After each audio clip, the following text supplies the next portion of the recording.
It's also going to be shown on YouTube. I want to say to everyone, if we are on YouTube as well, if you do not try to watch YouTube and participate in the Zoom meeting at the same time. It does not go well for us and people's ability to hear. If you can pick one or the other, that would be great. Letting some more folks into the room. All right. Thanks for joining us. And I just want to let everyone know there's someone else, letting them in.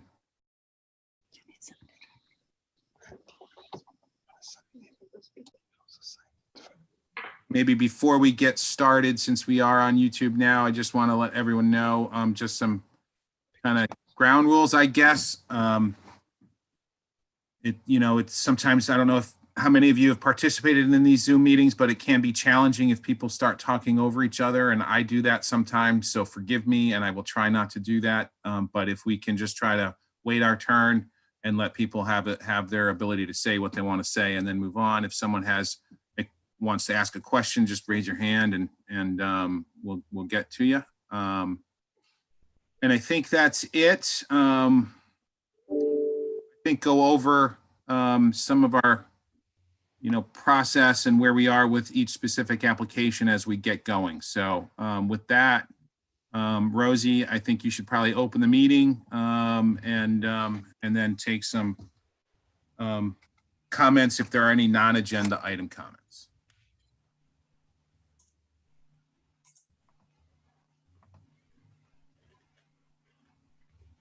Thank you, Jeremy. Good evening, everybody, and welcome to the December the 3rd meeting of Camden Planning Board. Today we have 2 site plan reviews on the agenda, but before that I want to ask if there are any public comments on non-agenda items. Alison, any just one? Okay. There are 3 minutes to speak. If it takes any longer, then we can move it onto the agenda for next week. And just a reminder that we can't accept any public comments that are in any way related to the projects that are under review this evening. So that being said, the floor is yours, Alison. Thank you. There in any way, I suppose in some ways, this could be construed to be related to the projects, to one of the projects under review tonight, but it is really not, because the topic that I want to bring up is really about the types of permitted uses that we allow in our harbor and the alignment with those permitted uses in correlation to the purpose of the zones that we have. So the issue that concerns me, and this is not in any way meant to be related to the Lyman Morris project, it's because these concerns actually don't pertain to that. It was more the future of looking at whatever might come after Lyman Morris. But in looking at the purpose of the Harbor Business District and just reviewing the zoning, it says, and this really called my attention when I started looking at it. So the purpose of the Harbor Business District is to preserve and maintain for the citizens of Camden the character of Camden Harbor, including its scenic value and views from the land, its accessibility to the public, and its economic value for functionally water-dependent uses. And when you look down, though, at the permitted uses, there is a total incongruence between some of the permitted uses and that purpose. When you look at the fact that restaurants, for example, are allowed without any kind of special exception, without any kind of requirement that the first floor be taken up by a marine or water dependent use. When you look at retail, thank goodness we don't have this situation now, but the way that we've set up our zoning ordinance actually sends the message to any future owner of these properties that it would be perfectly fine for the entirety of the Harbor Business District to be taken up by restaurants and retail. And I would just ask, this greatly concerns me. And luckily, we have been fortunate enough not to have those types of things proposed, but I would ask the planning board to really kind of try to look at whether there are ways to put it into our zoning ordinance that a certain balance needs to be maintained, and what percentage of retail and restaurants might be acceptable in comparison to marine and water dependent uses. So overall, not just in the Harbor Business District, but maybe all along our harbor, looking at water dependent uses and ways to preserve the access for those. So that's it. Thank you. Thank you for your comments. Jeremy. Rosie, I will be, we should, we'll have these discussions at a future meeting.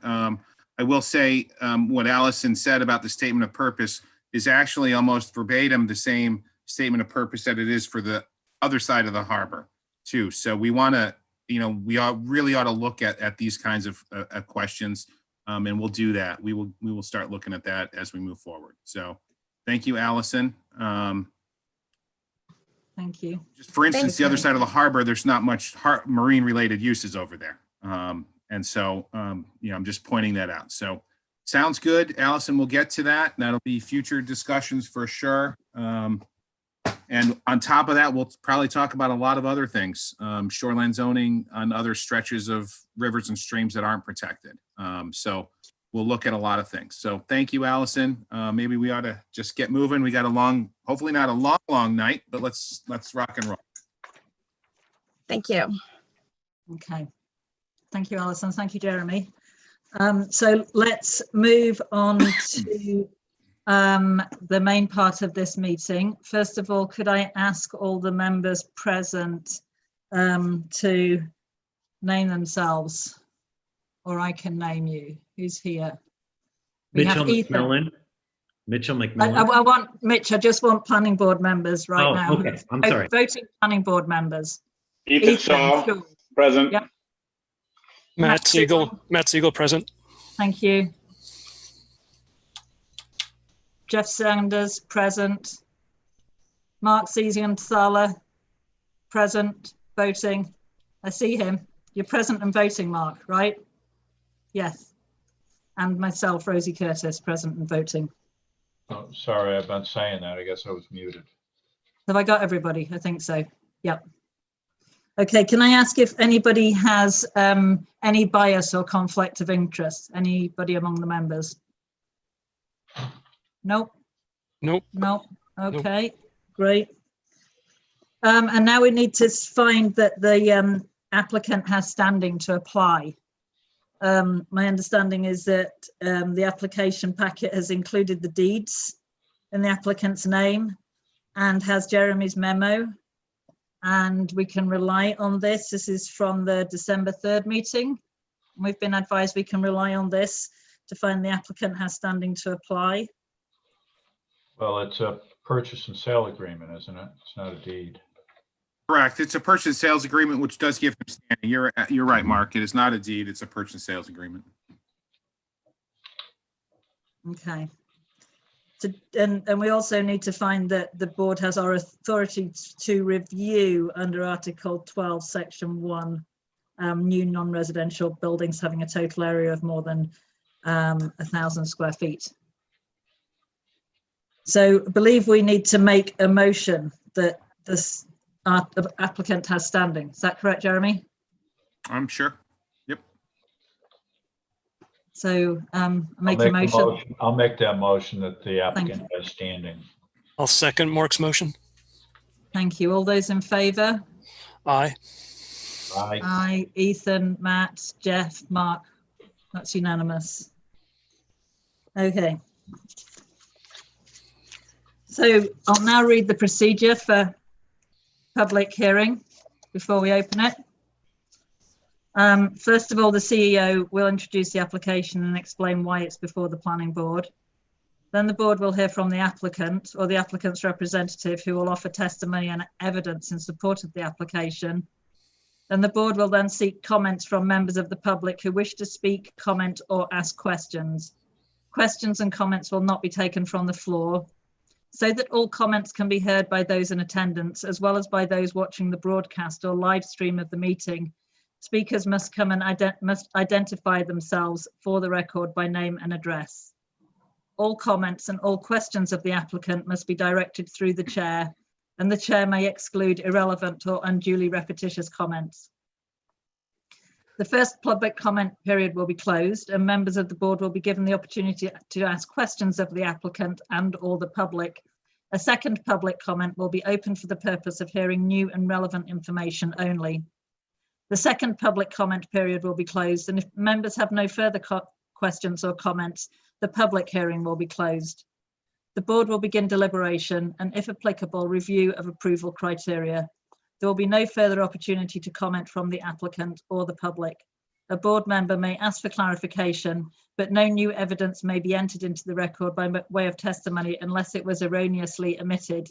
It is not appropriate for the public to interject during the actual decision-making process. The board will either vote to approve the application, deny the application, or approve with conditions.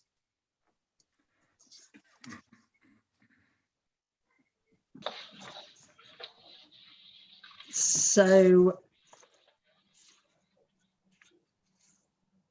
I believe we need to open the public hearing at this point, right? Maybe Jeremy could introduce the project. Can you Sure. start that? Sure, I will do that. So again, the application before you is for site plan application for under site plan review, which is Article 12, Section 1.1. As you said, Rosie, earlier, it's a proposal of 1,000 square feet or more of non-residential construction. Mr. Mitch McMillan and Mitch McMillan Revocable Trust has a proposal to construct a 3,000 square foot storage/warehouse building, along with associated site improvements in the town's industrial zone located at 6 Colcord Avenue. I have reviewed, as you recall, we did do came before the board as a pre-application meeting some time ago. And then I have reviewed the application for completeness and for compliance with the town's zoning ordinance, find that it is complete and complies with the zoning ordinance. And that's what I have for you, Rosie. Thank you. Is the applicant going to make a presentation or its representative, Mitch? I'm going to introduce Asa Peets if he's available. Is Asa there? I believe so. Jeannie, can I ask a question? We should Yep, probably open the public hearing at this point, don't you think? I think Rosie already read the public hearing procedure, which pretty much opens it. You can Okay. do it with the formal motion All right, if you want to. Before you open it, though, you need to deal with completeness. right. Yeah. And just for everyone knows, I did find that the application is complete. I stated that in the memo. So maybe you want to find it complete, open the hearing formally, and then Mitch can go along with Asa. Okay. So anybody want to do that on the board? I can do it. Sure. We'll make a motion to open this to a public hearing And to find the application complete. and to find the application complete. Okay, I second that. All those in favour on the board? Say aye. Jeff, Mark, Ethan, Matt, myself. Okay, so public hearing's open. The next thing we need to do is hear about any testimony or evidence that we still need to hear. And so, Mitch, I would encourage you and Asa to take the floor here and describe your project and go through what you're proposing. Okay. Well, And then after that, we will take public comment, and then I'll explain the how we are trying to get public comment on these projects. So go ahead. Okay. Well, I'm Mitchell McMillan. I live at 44 High Street in Camden. I'm proposing to construct a 3,000 square foot metal building that will have storage and also 350 approximate feet of office space that I'll be renting. And I believe we comply with all the criteria based on Article 12, sections 3, 4, and 6 that we submitted in the application. And I had Asa Peets, who is a local landscape architect, design a site plan that is also in compliance with Camden's requirements for zoning. And so I think I'd like to turn it over to Asa, as he has more of a technical understanding of how it works. And Asa, if you're there, you can pop in. Should I do a share screen with the plan, Jeremy? Sure, that would be great. And I would like Yeah. to add, maybe while I have the floor for a second, as you remember during our pre-application meeting, you had discussed questions about stormwater and the like, and some site issues. And Mitch did go out and work with ASA to develop that, and ASA did address those issues that you were inquiring about the last meeting, and I'll just let Asa take it over from here. Thanks, Jeremy. Yep. Thank you, Jeremy. So I'll do a share screen here and pull up the site plan. Hopefully this works.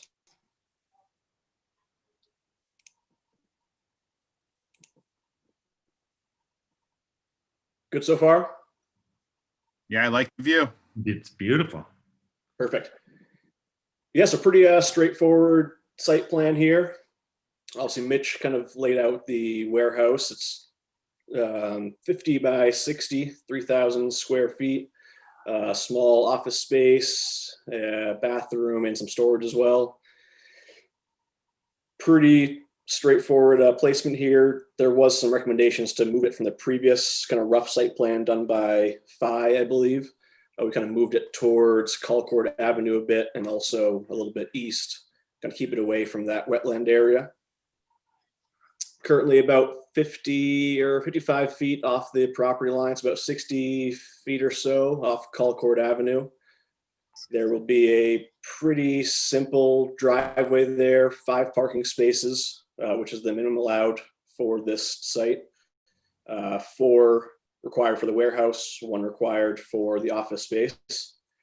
Broken up into 2 parking areas. Up here, 2 spots, and down here 3 more spots. They're 17 feet by 9 feet. This will be a slight change of entrance from Colcord Avenue from what it currently stands. We'll be shifting it, I guess you would say, east about 30 feet. That'll create a better entrance and exit into the parking area and facility itself, especially for Mitch is proposing this for storage for a pretty long vehicle. I think it's a 40-foot trailer or so, which would require a pretty good turning radius to get in there. We'll be kind of replacing the existing entrance with a lawn area. We're adding a red maple along the street here, as well as 3 balsam firs on the west side of the building. We'll pretty much be leaving all of the existing vegetation there, which is mostly poplars and some sumac. We'll pretty much be leaving all of that. Anything dead we might remove, but besides that, left as is. We'll be removing a lot of this current parking area and creating that, what's not building and parking will be lawn. As far as drainage, obviously we have around the building here that will catch all the water from the roof lines. We have a 2-foot wide drip edge or drip strip that will collect all the water in a 4-inch perforated pipe, and that will run out into daylight over here, as you see my mouse. And the rest of the water will be handled pretty much by grading topography around the building. We have a slight swale coming around here that will also deliver water into this wetland, which is existing here, which has plenty of capacity to take the water currently and as proposed, as you see in the runoff calculations down here, based off a 25-year storm. You see in the red and blue here, we have water and sewer coming into the building out to the street. As far as power, the nearest telephone pole is off the screen here on, I believe, the Iannuzzi's property. I'm not sure the best method exactly to get power to the structure, I recommended here putting a new telephone pole in on the corner of the property, which would be obviously, above ground lines and below ground from this pole over to the building, essentially. Probably a pedestal here and then run to the building from there. That really covers most of this site here. It's pretty straightforward. Mitch obviously has plans for possible future raised beds. I think he had talked about on this side, I guess that would be the north side of the building, as well as the east side of the building. No real plans for that yet. That will come down the road, I assume. And I have some quick details over here, kind of roughly portray the drip edge detail, collecting the water, as well as silt fence, which will be around the building there to prevent any erosion into the wetland during construction. And that covers most things, I believe. Let me know if I'm missing anything. And I can stop sharing the screen or keep sharing the screen, whatever's easiest. Let me know, Jeremy. Sorry, I missed that. I was trying to look at other things. Do you want to leave the screen up? I don't think you need to. I mean, maybe if you want to go into detail on the building a little bit, can you zoom in and just show the building a little bit? I mean, we all have this in the packet. It's been available on the website and it's in the agenda, and I think it's the same, the same design as you had the last time, and I mean, I think everyone has it. Yes, these are the original plans from the previous meeting, produced by Phi. Nothing has changed to my knowledge since. No. It is a 38-foot tall at the peak, and as I said before, it's 50 by 60 footprint. There are 2 garage doors on the south and north side, as well as also another door entrance on the street side and on the back side as well. I believe it's corrugated metal siding, not sure the roof detail. Those are worked out down the road. There are exterior lights, which the site plan shows a little more clearly. These are the yellow dots underneath the kind of cantilevered overhangs, as well as underneath the overhang or side of the building on those 3 sides. Thank you. Thank you, Asa. I think perhaps at this point, it would be good if we allowed the board to ask any questions they may have of you. Are there any questions for Asa from the board? I have one, Rosie. Yes, Ethan. Asa, thank you for that presentation. You mentioned moving the driveway, which is a change from the last the presentation before. Does that involve the removal of any of those trees? No, it will not. As you see here, this existing. Yeah, that's what I thought I saw that. Yeah. Yep. So there's 6 existing street trees there. Mitch's property only contains 4 of them. Those will be left totally as is, and we're staying away from the roots as well. Yep. There are a couple small boulders right in here that kind of somewhat loosely demarcate the parking to the lawn area. Those will probably be removed or placed somewhere else. But besides that, no major damage to the current vegetation. Yeah, and then just adding the other red maple on the other side there. Precisely. Okay. You're also adding on the side of the building there 3 other trees. Yep, 3 balsam fir. They're evergreens, proposing installed at 6 to 7 feet tall, and this maple would be a 1.5 inch to 2 inch caliper tree. Yeah. What is 1.5 inch to 2 inch caliber? Is that the Diameter of press height. Trunk size? That's the diameter of the caliper, the trunk size, exactly. Yep. Yeah. That's a fairly, I wouldn't call a mature tree, but it's a good sized tree. Okay. And those 3 balsam fir are additions that also are new on this plan, Ethan, along the residential lots over there. Right. Thank you. Yep. Thank you. Any other questions from the board? I'd like to ask one. You've got a note saying there's handicap parking on the plan, but I don't see the space for a handicap parking space.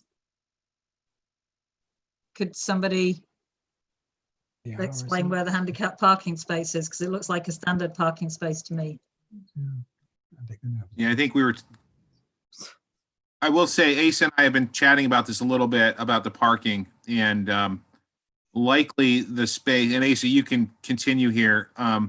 We're going to actually, I think, put a couple of spaces in front of the bay doors, Rosie, or at least one, in order to compensate for that, the van accessible space that may be needed there.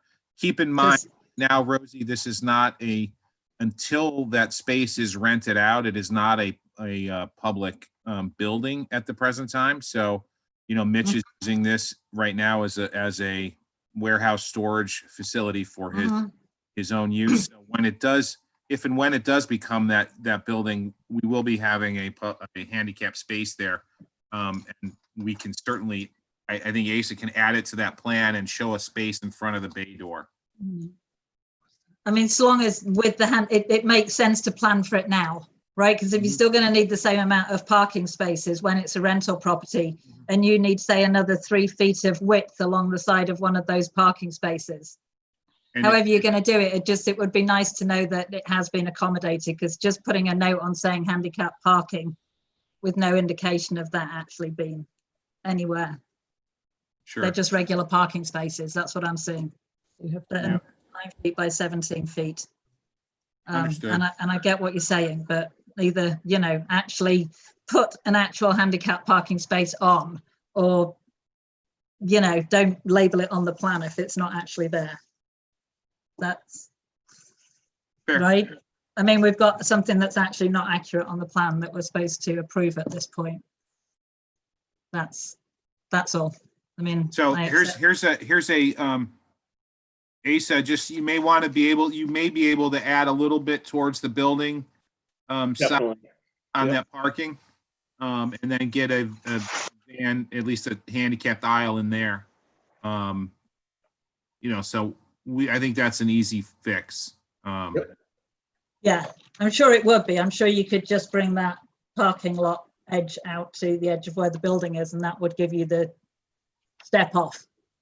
Sure, and it does have to be the closest space to the access of the building. Well, it would be. You did the it would one be. when Exactly. right hand side, right? And you just add another 3 feet of 3 feet. Impermeable surface to that, right? Yep. Then you're walking right along, and that would be good to have that. I mean, yeah. Duly noted, and let's make that a condition of any motion that moves forward on this. Okay, thank you. All right, that was my only question. If all questions have been asked by the board, then I believe we can move on to the public hearing, which I think technically we've already opened. Public comment. Right? Public comment. Yep. Okay. I'd like to make a comment. And Eleanor, can you let me just say a couple of things first about public comment? Sure. We did it for the meeting, so, and then you are more than welcome, and we encourage comments. So everyone knows this has been a challenge to manage some of these meetings via Zoom and making sure people have the opportunity to comment. I think we've done a pretty good job at getting, trying to get public comment on projects. The Lyman Morse project had a fair amount of public comment, and I think that we did a good job. So we have encouraged people to submit comments in writing prior to the meeting. I did receive one comment. We also invited people to get Zoom invites, and we have a couple of folks here that have interest in the property that are able to comment that way. We are also taking public comment on the Towns of Camden's YouTube channel right at the present time, because this is a live streamed meeting. So people there are at least 3 ways to provide us public comment. I just wanted to say that. So with that said, Eleanor, maybe can I read a comment before we get into folks that are in attendance, because there are 2 of you here, and then this written comment out. This is, as a resident of Colcord Avenue, I am writing to express my hope that the Colcord property could be used for the public good. Located close to downtown and the amenities available, this property is a prime location, for example, for housing that is in short supply for many. I understand that this requires a zoning change, but I think the need for residential far outweighs the need for commercial in that area. I also understand that it is not town property and would require a developer interested in pursuing the project. Please consider taking the necessary steps to preserve this valuable resource for the public. Please pass this on to the appropriate officials. Thank you, Joyce Shaw. And that's what we have for written comment. Ethan, I have no idea if that's a relation to you or not. We should probably say it is or not. Outside of that, we can then take comment, Rosie, from those that are in attendance on Zoom. Jeremy, yeah, I'll jump in. That is my mom. Okay. Acorn does not fall far from the tree, but I think if you ask her, I don't usually do what she says. So we're all set with the bias on that one. We'll say, the town, we have talked about this in the past, about this area, and the town, I think the town obviously knows there's an issue with affordable housing and the need for it, but the select board also understands that there's a need for some commercial property in town, which we don't have a lot of. And right now that this area has not been, they have not asked me to look at this area as a area for strictly residential. I think in the future, we can probably look at a mixed commercial residential area over there. It is our only industrial area of town. So I'll just leave that at that. And then I'll let Eleanor and then Jeremy, can I Yes. interrupt for just 1 second? Sure. And ask that we stop the shared screen so that I can access my computer? Perfect. Thank you. Thank you. Thank you. Thank you. So, Eleanor, thank you for your patience. If you could please state your full name and your address before you make your comments, that would be great. Okay, I'm Eleanor Mason Peters and I live at 42 Union Street. And I am right around the corner from this property that we're discussing tonight.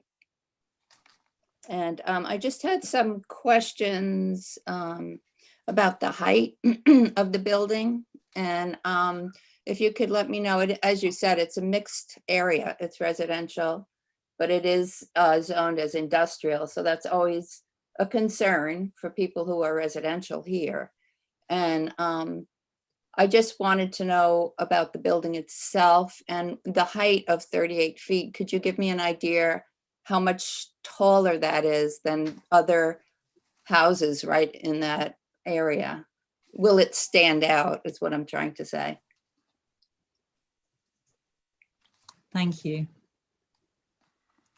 Can the applicant reply directly to this? Absolutely.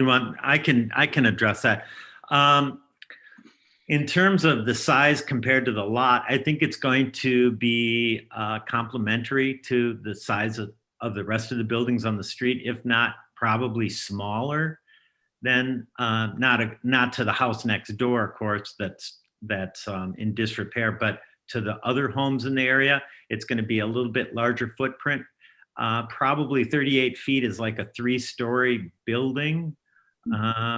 It would probably be at treetop level or slightly below, but it's not a very large area that's above there. It's just windows that are going to shine down or that are going to open up skylight into the building itself. So the building itself is going to be architecturally designed so that it's aesthetically pleasing for the lot. And my main goal is to make it aesthetically pleasing for the neighborhood. That was my goal from day one with that spot, was to improve the area with the plantings and with the building itself. So it's gonna fit in almost like a nice looking garden center when we're done. So it will look different than the other metal building that Tibbetts put Oh up? yeah, completely. Okay. Yeah, What that color is it building, gonna be? I'm trying to get to the opposite of that. I looked okay. at that building myself, and to be honest with you, I didn't care for the looks of it, and I didn't think it fit in that neighborhood. I looked at all the homes in that area, and we had Phi design something that we felt would be complementary and unique, kind of eclectic look to the eclectic neighborhood. Okay, because at the time when Tibbetts did put that building in, a lot of the neighbors were upset.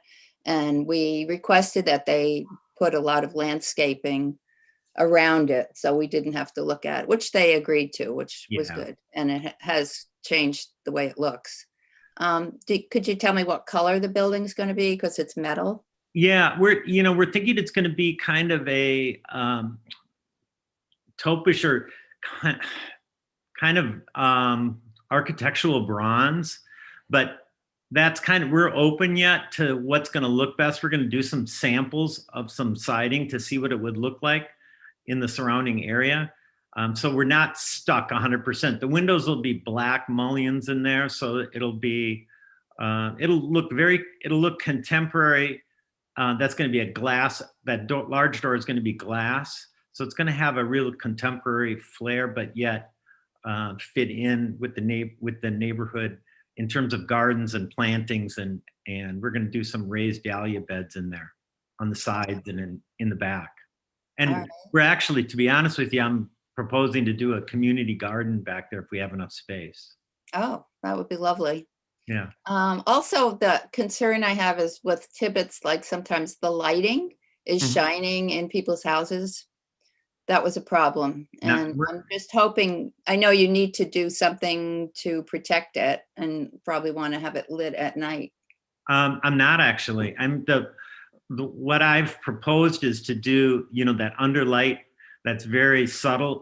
It's going to look like a house. It's going to look like a home there. There's not going to be any lights. The FI had recommended we do a motion sensor light on the side that would light up the parking lot, and I said no. I just want it to look like a regular house on the street.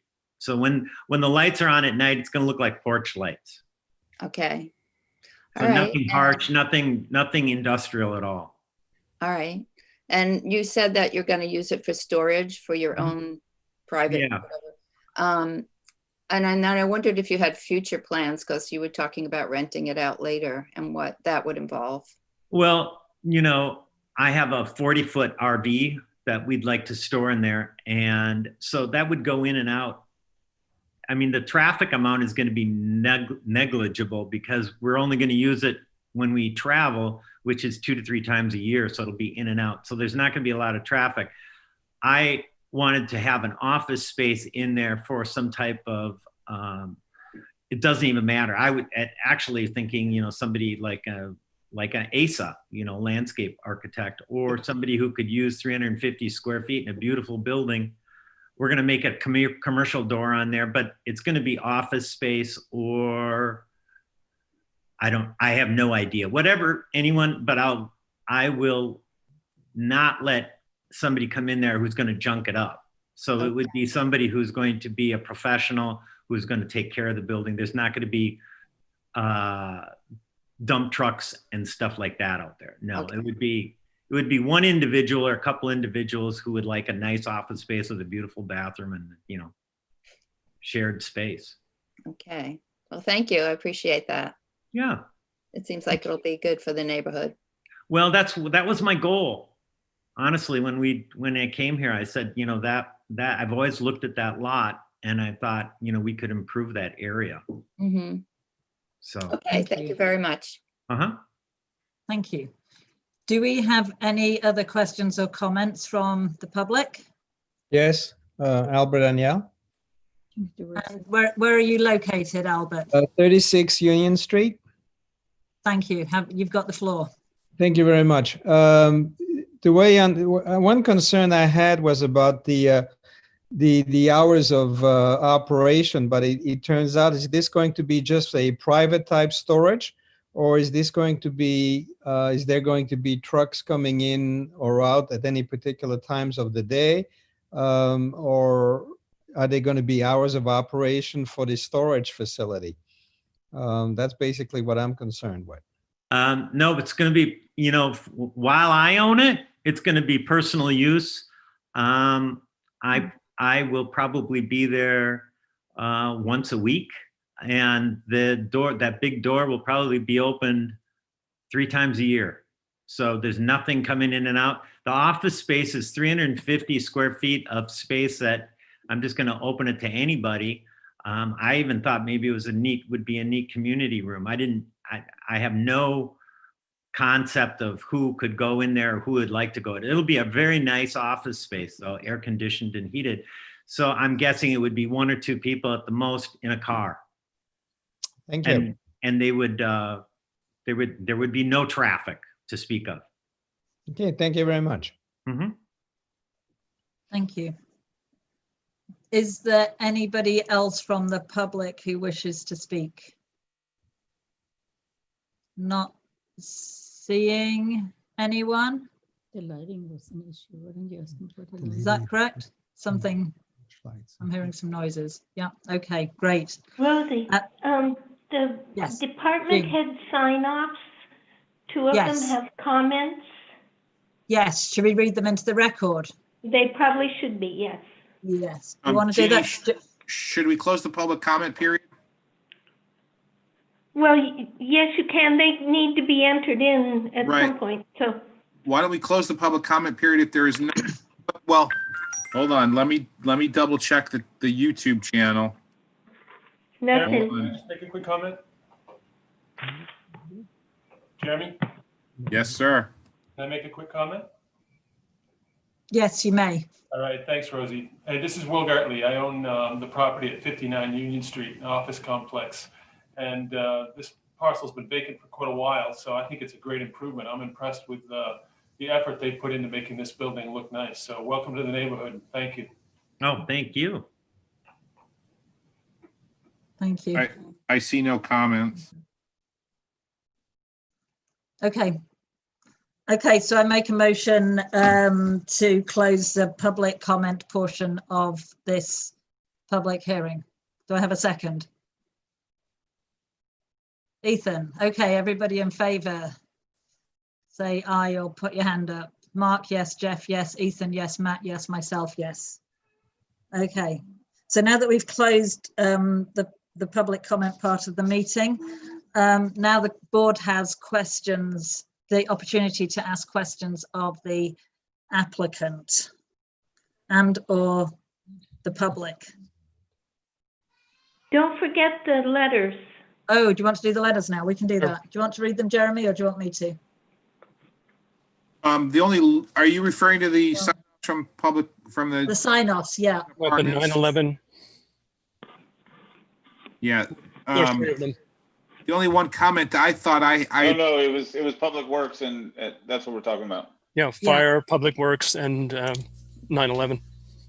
Yeah, so the only comment that I saw, Jeannie and Rosie and the board, was from Chris Farley, the fire chief. Yeah. About the recommendation to do a NFPA approved sprinkler system in the building. And that's the only comment I had. I will say, if the building code and life safety code requirements require it, Mitch will be putting it in. Outside of that, there may be a recommendation from Chris Farley, obviously, is that you do sprinkle it. I'm just throwing that. Okay. One more, and piggybacking from that, Rosie, Caitlin had mentioned that the address needs to be correct on the application, that it bounces around between 5, 6, and 8. So we need to make sure that in the final application, she mentioned that it needs to be consistent with the correct address. Thank you, which is, was it 6? 6. 6 Colcord Avenue. Okay. That does happen with vacant buildings. So time to time. It was funny though when she made, and I looked back, it was like 5, 6, 8. Oh, okay, let's pick one. I know. So I'm sorry to interrupt. No, should no, I put, on our closing documents, is the address 6 Colcord Avenue? That's the address that the addressing officer has given you, is 6 Colcord Avenue. Okay. I'll change that on that. I have 0 Colcord Avenue on all the closing documents, so I'll change that too. Yep. Thank you. Thanks, Rosie. Okay. Do any questions from the board for the applicant or the public? So do we need to approve the 3 statements, Jeremy, or do we just kind of pass right over that? I think you pass right over it at the present time, and if there's no other comments or questions, then you ask the public for any more comments in a second public comment period. If there are none, close it, and then I think you can read those into the record. Read those into the record and then move on to approval criteria. Great, thank you. Okay. Rosie, I do have a question. Yes, Ethan. Mitch, thanks again. I do actually think it's a nice building and endorse the project. One of the statements that you made though was while you own it, right? And so from there you get to a point where this property can be sold, and then the next owner is not beholden to any of the promises or pledges that you made to the planning board tonight. What are your plans for ownership? What would your plans be for selling the property? I know we can't really lock you into any particular commitments, but it'd be interesting to hear your thoughts on that. I mean, if you build this building, it's likely it's not going to turn into a gas station. No. That's pretty good. But we don't know what it's going to turn into. If it's, it could become a Amazon warehouse shipping station, or something like that. So I'm curious what your thoughts are for the project long term. I probably realistically, I will need the building for another 10 years.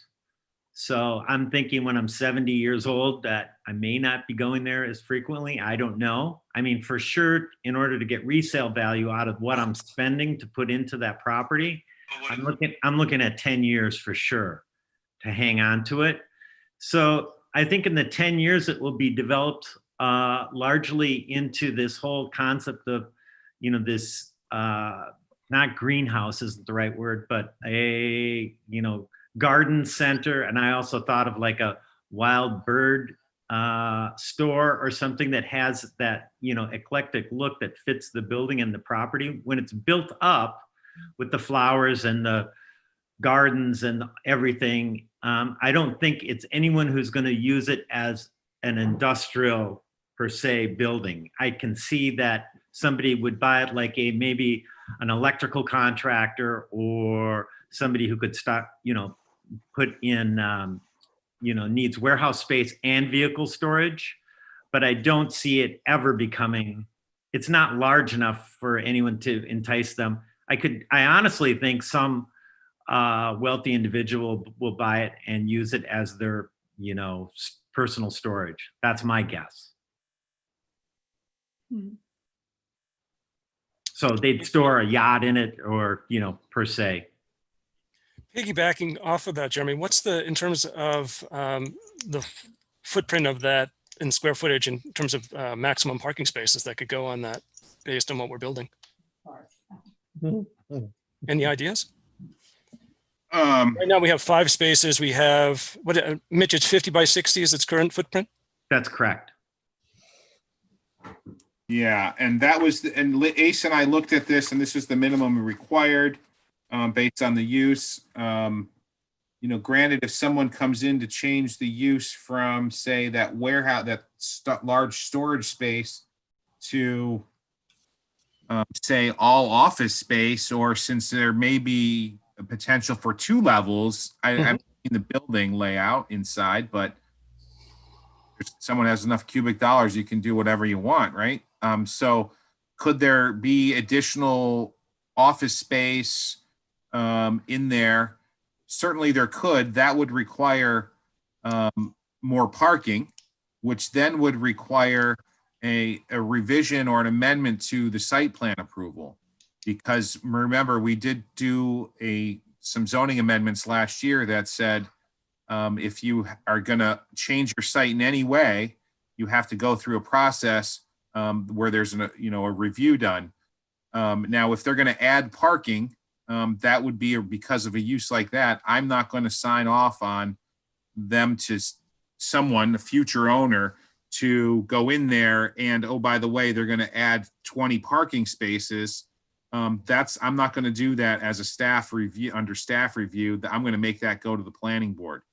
So that would come back to any expansion to parking like that is come back to the planning board. I would not have any of our staff, like myself or other department heads, approve that type of change because it is a change in the approval criteria, and parking and vehicular access, et cetera, is one of the standards that you review under.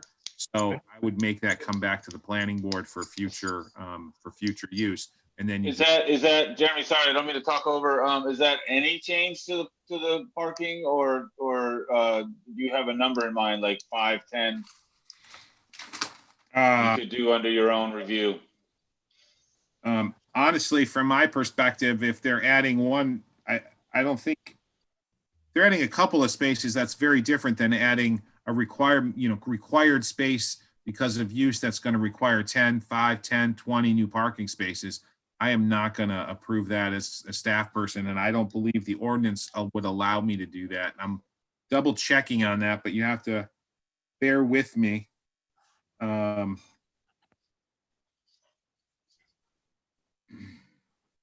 You can keep talking. I can come back to it if you have some more questions. I'm not going to get to it as quickly as that. I think I've spoken enough, to be honest.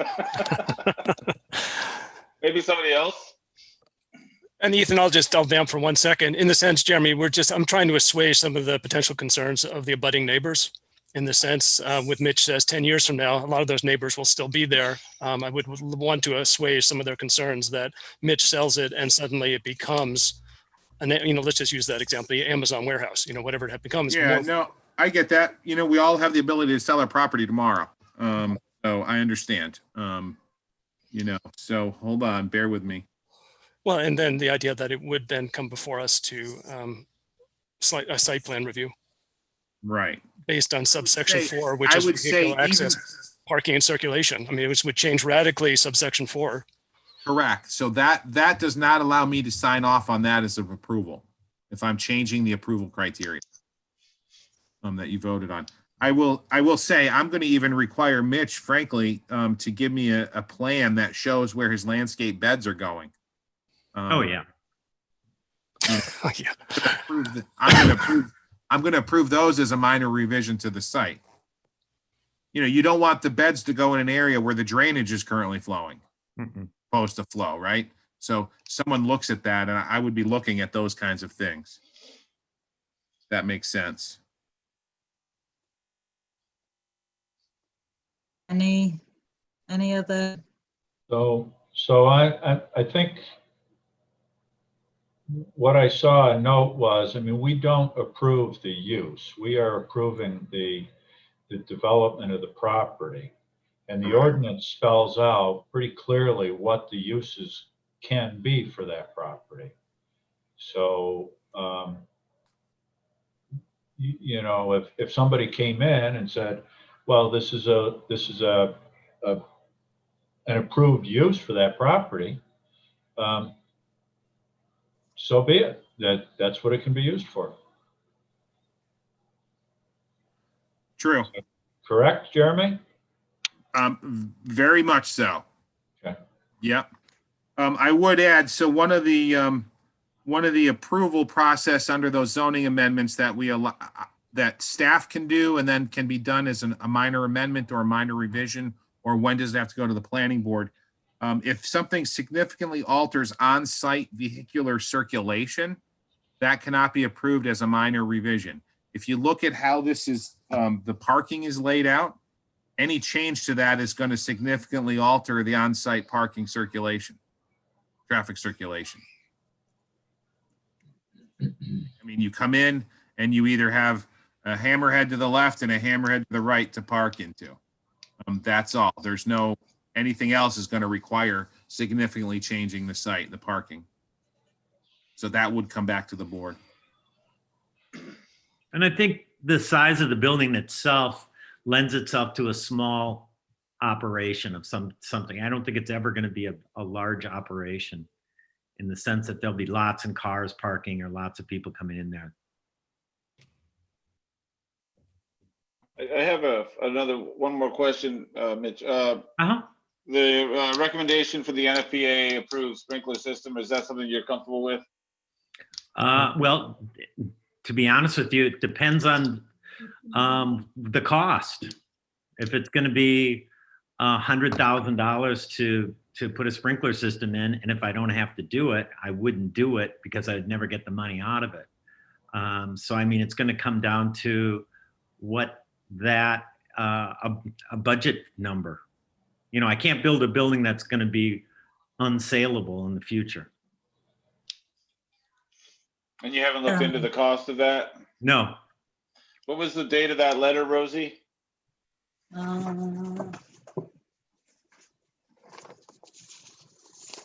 December the 3rd. Just today? Well, meeting date December the 3rd. I'm not sure when he signed off. Jeannie, do you know when we got that letter? December 2nd. Yesterday. Yesterday. Chris is with us, so I just asked to unmute him. Again, Okay. you know, I do building code and this stuff, so, and I've been doing it a long time. If the codes require him to do it, he's going to do it. And I appreciate Chris Farley's desire to, you know, I think every firefighter and fire chief in the country would say, sprinkle every building. You know, the code says, the building code says, even for residential, to sprinkle single family homes in Maine. The state specifically pulled that out. So, you know, if Mitch is required to do it, he's going to do it. And I appreciate that if there's a recommendation from Chief Farley to do it, that is a recommendation and not a mandate that he does it. Right. And but the reason why we ask our service people is to advise us on these issues as well. Yep. So I'm just curious. Yep. Do you have a ballpark, Jeremy, with all your experience of what a sprinkler system does cost? Or maybe Chris does? Well, he can't do a residential system, so I don't know. Chris is on here, so I'm going to throw out $40,000-$50,000 in that building. But and Rosie nodded her head a little bit, so maybe I'm right. That's a significant. Will is also nodding. Yeah. So Chris, if you're here, maybe you can chime in on that if you think that's right. But yeah, but I mean, I think that's probably right, Ethan. Hey, Jeremy, I don't have a cost, but one of my reasons for recommending the sprinkler system is it's going to be storage. It's going to be vehicle storage. Yep. And those types of facilities have some history of fires and Yep. vehicles that are stored. Yep. Yep. And again, if the code requires him to do it, he's going to have to do it. But Is there anything in the code that requires for indoor vehicle storage sprinkler system?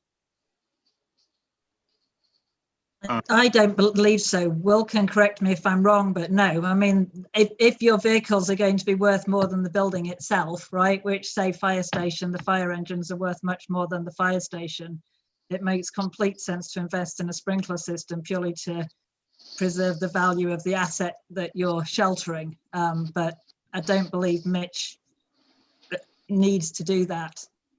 So we need Mitch to get a Hershoff boat. Yeah, how could you boat Mitch? That would be the question I'd be asking. Then he's going to need a sprinkler system. Yeah, for no sure. kidding. Yeah. But I don't want to get too much off track. I mean, we're here to ask questions. They're all good questions, but we do want to keep moving. Do we have any other questions from the board? I have one quick one. I hate to belabor the point, but I didn't feel, Mitch, that you really answered the question about the height of your building in relationship to the other buildings around it. And I've been very careful not to go back and revisit the site and look any more closely at that relationship. But you're telling us it's 38 feet high. So are all the other buildings 2-story? I mean, what's the tallest other building in that area? This would be much taller. So the building, the Tibbetts building, of course, is that 1-story brick building. Mm-hmm. And then the metal building, I think, is probably a story and a half, maybe 2 stories. Mm-hmm. Yep. So I'm guessing this would be another 10 feet taller, probably, than the metal building. But it's just going to be that elongated piece at the top that's going to be that height. It's not going to be, so the mass itself won't look like this huge giant barn. It's just going to be that one piece. I don't know what you call that, the architectural element where it runs along the top with the windows in it. So, and to be honest with you, if we can make it you know, since we're building it custom, we could make it 3 feet. It's all relative as to what my height is and my clearance. Yeah, I mean, that would be given, you know, given that I think you could easily take 5 feet off that height by redesigning that clear story. Right. I would ask the question, why wouldn't it be more sensitive to the overall form and massing in the area? If you can easily reduce the height by 5 feet to do so, you know, I don't think. Oh, I would. It's just nothing running along the top. That's part of the massing of the building. I don't have a problem doing that. We're not that far along in the design of the building that we can't do that. So, I mean, as long as I can back up and I have room to be able to stand on top of my unit, that's just what my RV is almost 13 feet tall. Mm-hmm. So if I can stand on it, so there's another, it's got nothing to do with the height of your trusses and the overall size of the building. It's the fact that you're adding another 9 feet on top for what you're calling an architectural element. Right. So on the one hand, you're saying it's completely non-functional, it's purely decorative, and yet that's adding another 9 feet of height for the entire length of that building in a neighborhood where it's most, you know, it's 1-story, possibly 2-story buildings. Yeah. The houses in there are typically 2 to 3 stories tall down from us. I'm guessing they're 2 stories. Yeah. With an attic. With an attic, right. Yeah. Right. Yep. So, you know, I mean, that it's the sensitivity to the area and that relationship, because we have to address that in site plan review. Yeah. Yeah. So thank you for clarifying that. That's no, and I don't, again, you know, if we can lose some height, it doesn't, and still maintain the look of the build, you know, the feel of the building. We don't want to make it short and squat, you know. Right. I mean, I'd rather have less massing that overall respects the area of the building, but I mean, I think Rosie makes a good point here, and so I'm just wondering, can we ask Asa to bring up the elevation of the building again?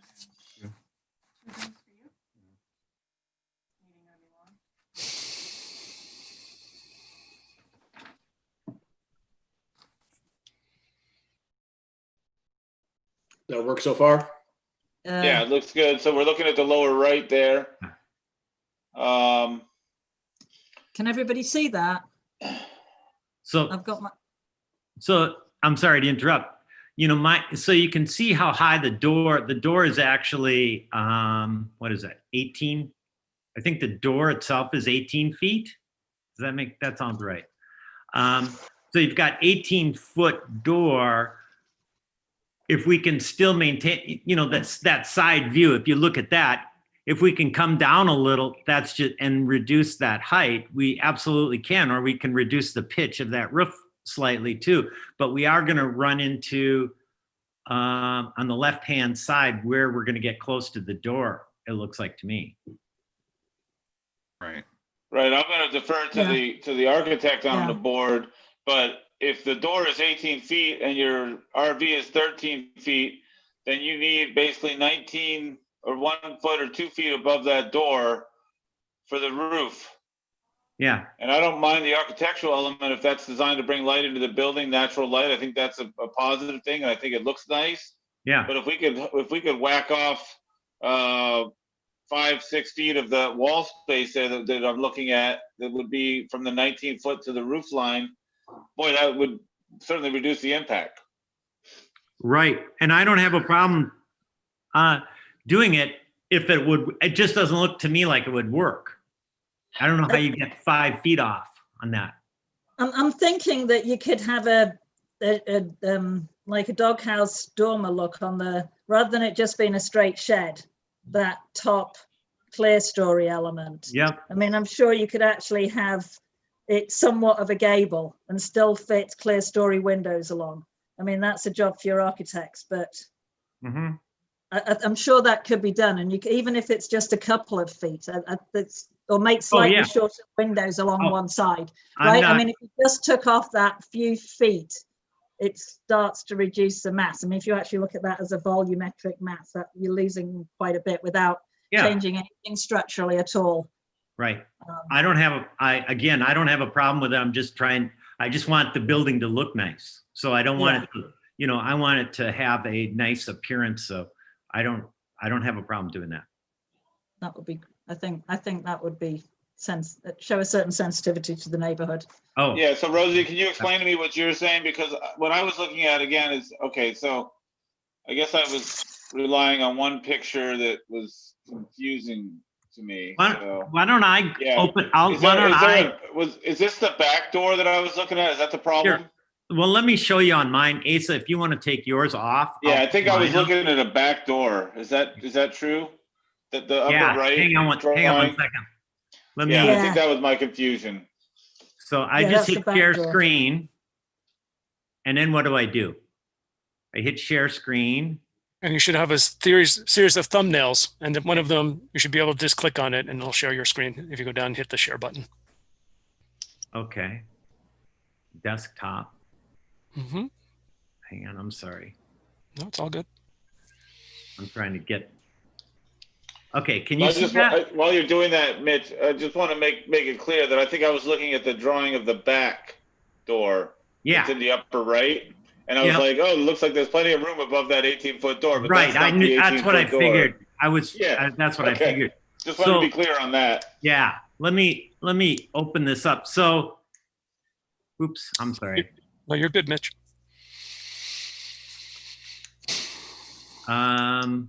So yes, this is the front of the building. So this is the front of the building facing Colcord here. Yeah. Can you see that okay? Yeah. So this is the back of the building. Yeah, that's what I was looking at. That's where my confusion came from. Yeah, that's facing the wetlands. And this door is just for ventilation. So when I'm in here, I'll open this and I'll probably get a rolling screen or something. And that will give me flow through ventilation too. This is the front. So, you know, this is the area I'm worried about losing. I mean, I can make the door, I think I can do a 16-foot door and lower this. I could probably lower this in here, you know, this area. But you know, when you look at this area right here, it doesn't look like a lot. I mean, 38 feet is to this tip of this corner. This is probably 34 feet right here. Does that make sense to you? Yep. So I would like to hear again from Rosie with that drawing up there, what she's proposing. No, I'm not. I mean, I think if you could suggesting. If there's a possibility that you could drop the spring line and get those trusses down, which I think is what you're talking about. This? The overall massing of the building. So the outside walls, I'm kind of looking at. Oh. I'm having a hard time looking. I'm not seeing your whole screen. I've been looking at the paper copy. Oh. But, maybe I can just. I'm just trying to. If this is the mass you're talking about, we could come down, but it's gonna. I mean, you have to bring the whole thing down, I think. Yeah, I don't know if this is going to work on Zoom. I'm just going to hold this up real close. This is very unscientific. This is what I was wondering might be possible at the top. Because that would space the windows and take a couple of feet off the height. Oh yeah, I get that. Completely. Right? Yeah. And you can still do everything you want to do. And then the other thing I thought you were contemplating was possibly dropping the whole thing down. Well, I can as long as it looks correct, you know. Right, but if functionally you need that height. But I mean, in response, that was my suggestion. Just if you did that. Right. I mean, I don't even have a problem if you can see my cursor. I don't have a problem with doing the roof line you're talking about like this and lowering that down so it's even. I just want the building to look not like a, ice fishing house that somebody built, I want it to look architecturally significant or, architecturally done. Mm-hmm. So I think it will. I think that'd be I mean, I think that honors how things tend to get built in the area too, which makes it appropriate for the context, which is I always nice. have no problem doing that. Okay, thank you. That was my question. Thanks, Rosie. I appreciate that. Okay, yeah, thank you. Okay, does anybody have anything else? I do. So on the approval of this, how do we address that? That's not our purview. Change? How do you address what, Mark? How do we address what you're suggesting, the change in the height? Jeremy? I was just going to say, we do have some comments, and I want to make on YouTube, and for some reason I can't see them, Janice. Can I just respond to Mark's question? Yes, respond to Mark, and then once we have the public comment, the second public comment period, we will close in. Terrific. Okay. I think my understanding, Mark, is that we could approve this with the recommendation that something be done. Because is that a possibility, Jeremy? I think you really have to, not with a recommendation, you got to approve something with a condition. With a condition of approval. Yeah. If we feel strongly about that. So we could do that, Mark. But my question is, I mean, how would we even frame that condition? I mean, because we don't, he's not presenting a plan for the roof change. I think there's a way to craft it. I think there's a way to craft it. I mean, I think you can try to take, since Rosie drew something up that I think everyone kind of understands, maybe Rosie could then try to tackle whatever motion that would be in terms of, or the condition on the height piece. You know, I want to remind people, I don't know. I mean, this is certainly probably doesn't fall under the definition of a cupola, does it? No. Okay, but I just want people to remember there's a max height, which is 40 feet in the zone, and they're at 38 feet. All of our zones allow a 5% of your whole roof area to exceed that 40-foot limit by 5% for incidental protrusions, we call them. And so those would be things like elevator shafts, cupolas, chimneys. All those things can go much, much higher. There is no limit on those. I'm just throwing that out there because we are under the limit. And I know there is a standard for visual compatibility, and I don't remember the exact terminology there, Rosie, but you were talking about it when you were talking about scale. Yeah. Right, but Rosie is correct in indicating that it is largely an architectural feature. And she pointed out the relation to the houses in the neighborhood, and I can confirm that along Lime Rock there, the houses are 1-story, 1.5-story houses. And along Colcourt there, they're 2-story and then maybe a 2-story with an attic. Right. I think there's a way when you get to looking at the approval criteria, this has to do with the bulk of the building fitting in. And if you believe that it needs to be changed to meet that criteria, then that's where you say so. Yeah, or you say something to the effect of that the height shall not exceed in that faux cupola or faux architectural feature, which is not faux because it is providing a function to Mitch inside, that shall not exceed, say, 32 feet, which is a 4 feet reduction or 6 feet reduction from where he's proposing, or 34 feet. That's, I think, probably the best way to do it, that the design is similar. When you do get around to the motion, design is similar to as proposed or as discussed in the meeting with the condition that it does not exceed 34 feet or whatever it is in height. And then that way Mitch can move forward with his architect to try to figure out how to do what we're asking him to do. You know, I mean, again, it's just not lowering that piece, it's lowering everything else, which what Rosie was trying to say. So it's still that it looks aesthetically pleasing. I think that's the way to do it, is to just have a condition on that max of that, you know, shall not exceed 30, again, whatever you decide. And then I would propose, remember, Mitch has a closing that's happening, I think, on Monday. That should you find that he meets these standards, especially with in light of with the condition that he lowers the building by 4 feet or that portion of the building by 4 feet, we could also have him come. That would be a change that I think would require either a minor revision or an amendment. I'm going to say a minor revision. And so I would get that by staff. Staff would review that, and I would share it under the ordinance with the planning board chair, and just share that what we feel is a minor revision, because it would be consistent with the approval that you guys would condition it, again, with a reduction of 4 to 6 feet or something. Does that make sense? And not try to get into the real detail of what physically it's going to look like, because I think everyone understands what Mitch is trying to get at in terms of a building, and then he just needs to fit it within that, say, again, 4 or 6 foot reduction from the current height limit, or 5, or whatever you decide. Right. That makes sense to me.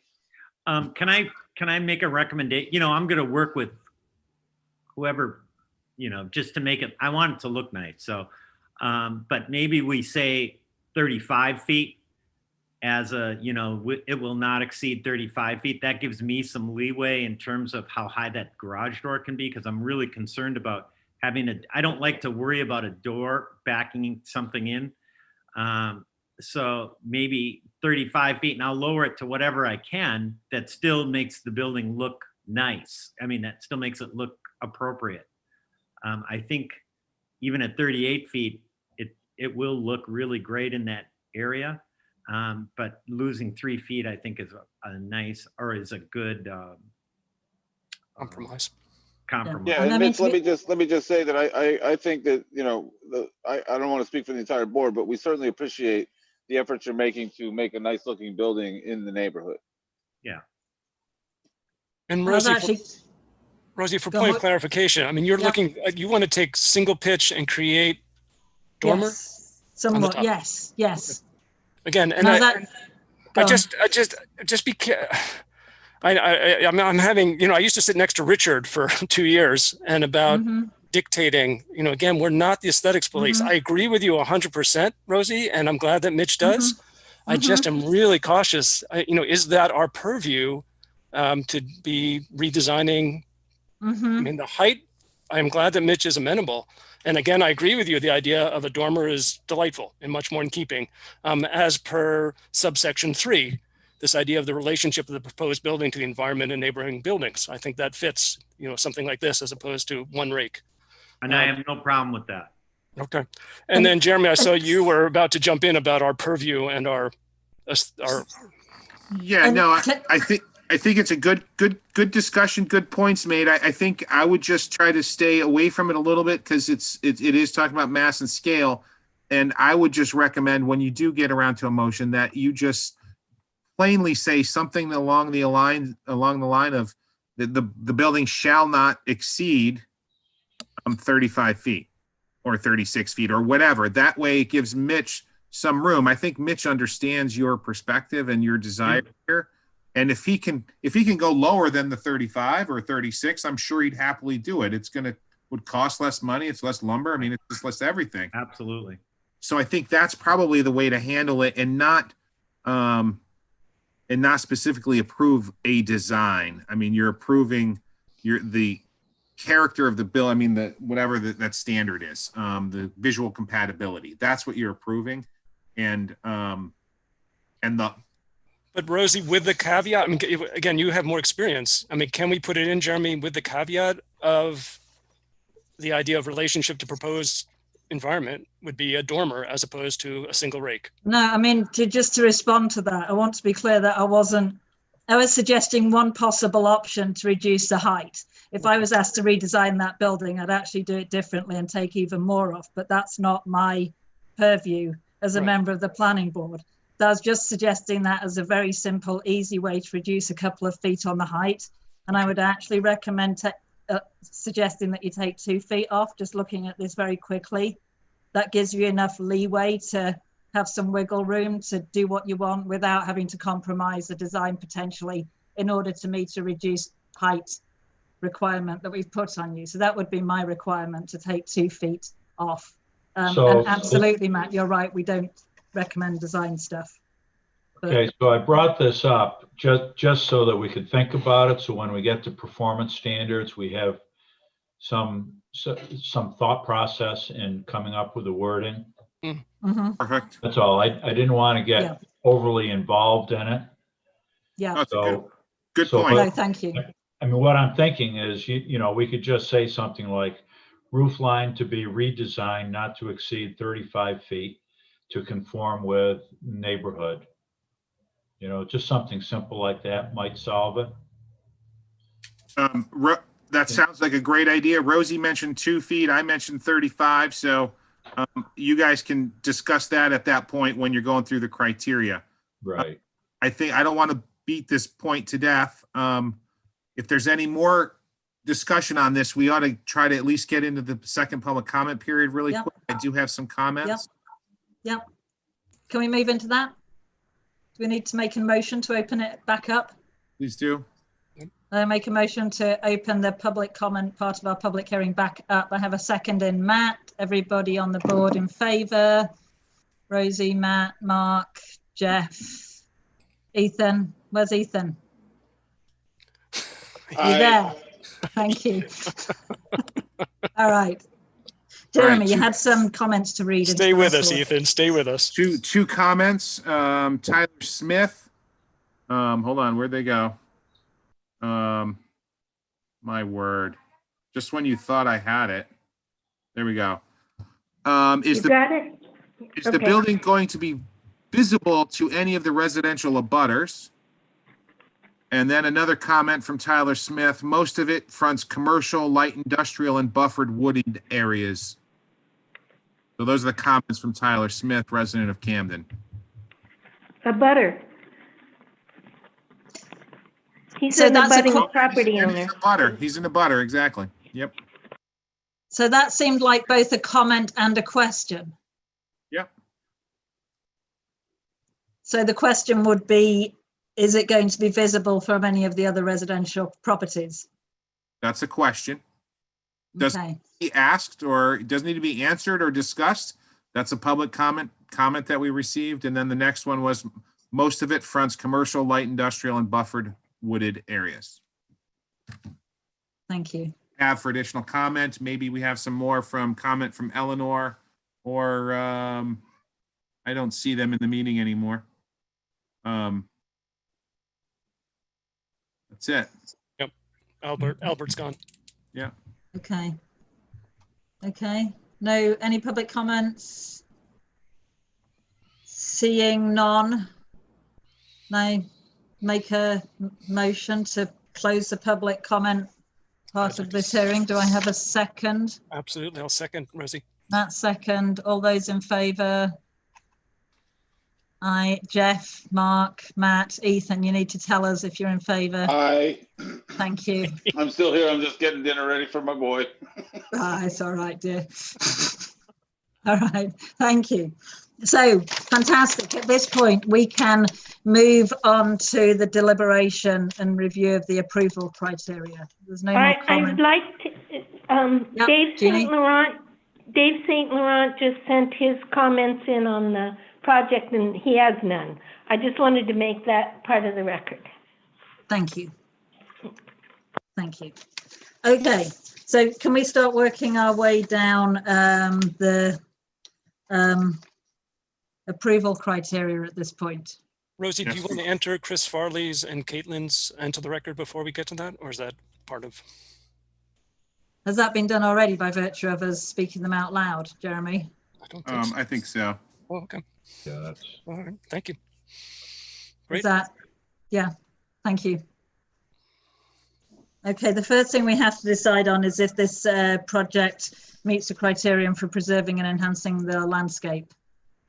Do board members have any comments or questions on this? I feel we're in good shape. Okay. Anyone else? I mean, they've stated they're not gonna take away any of the vegetation that's existing there.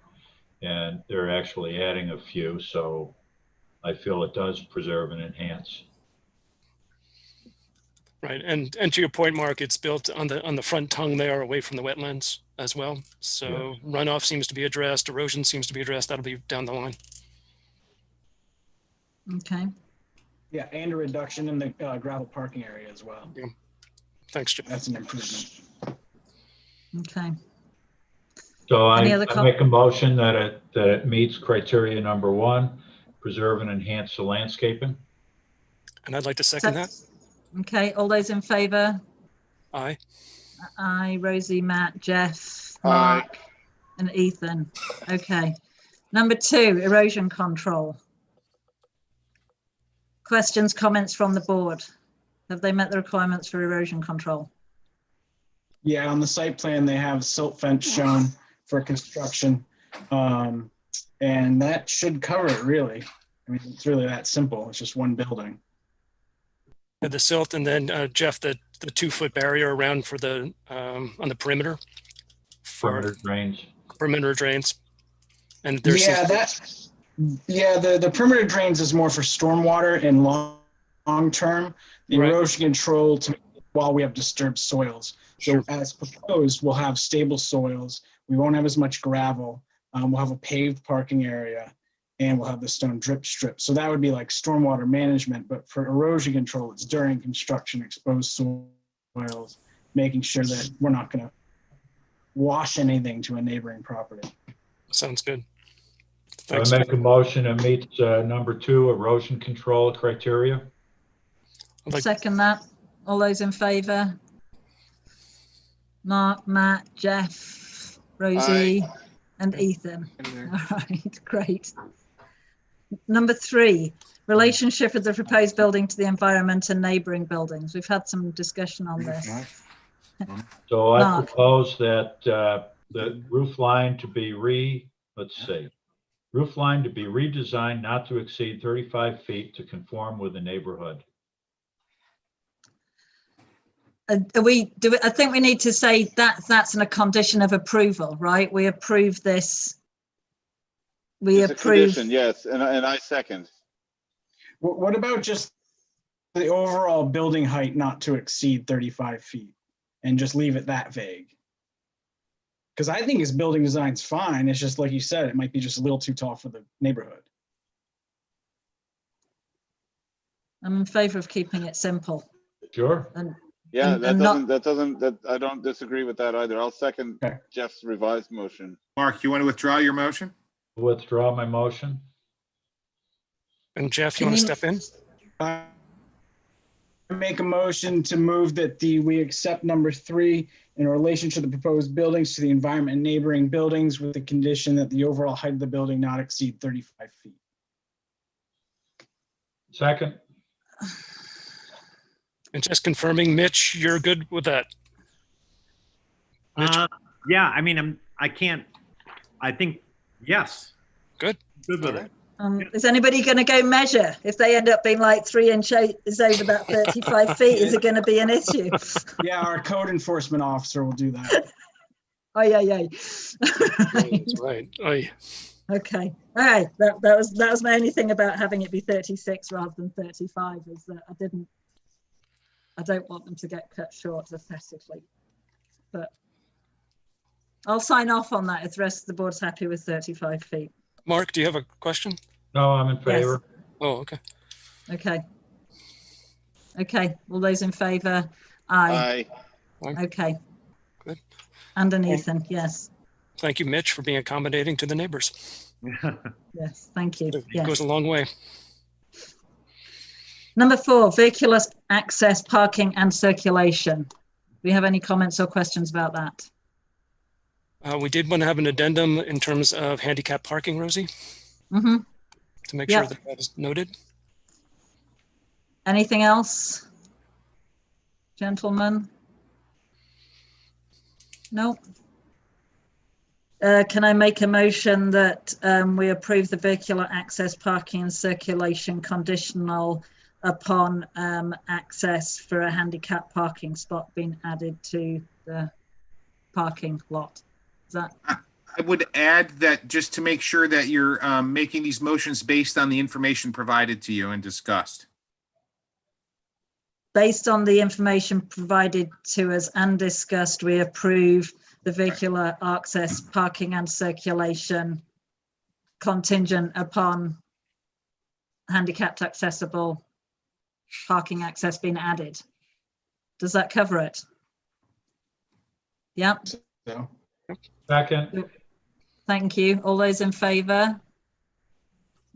Aye. We've got Mark, Aye. Matt, Jeff, Ethan, Rosie. Okay, thank you. Number 5, surface water drainage.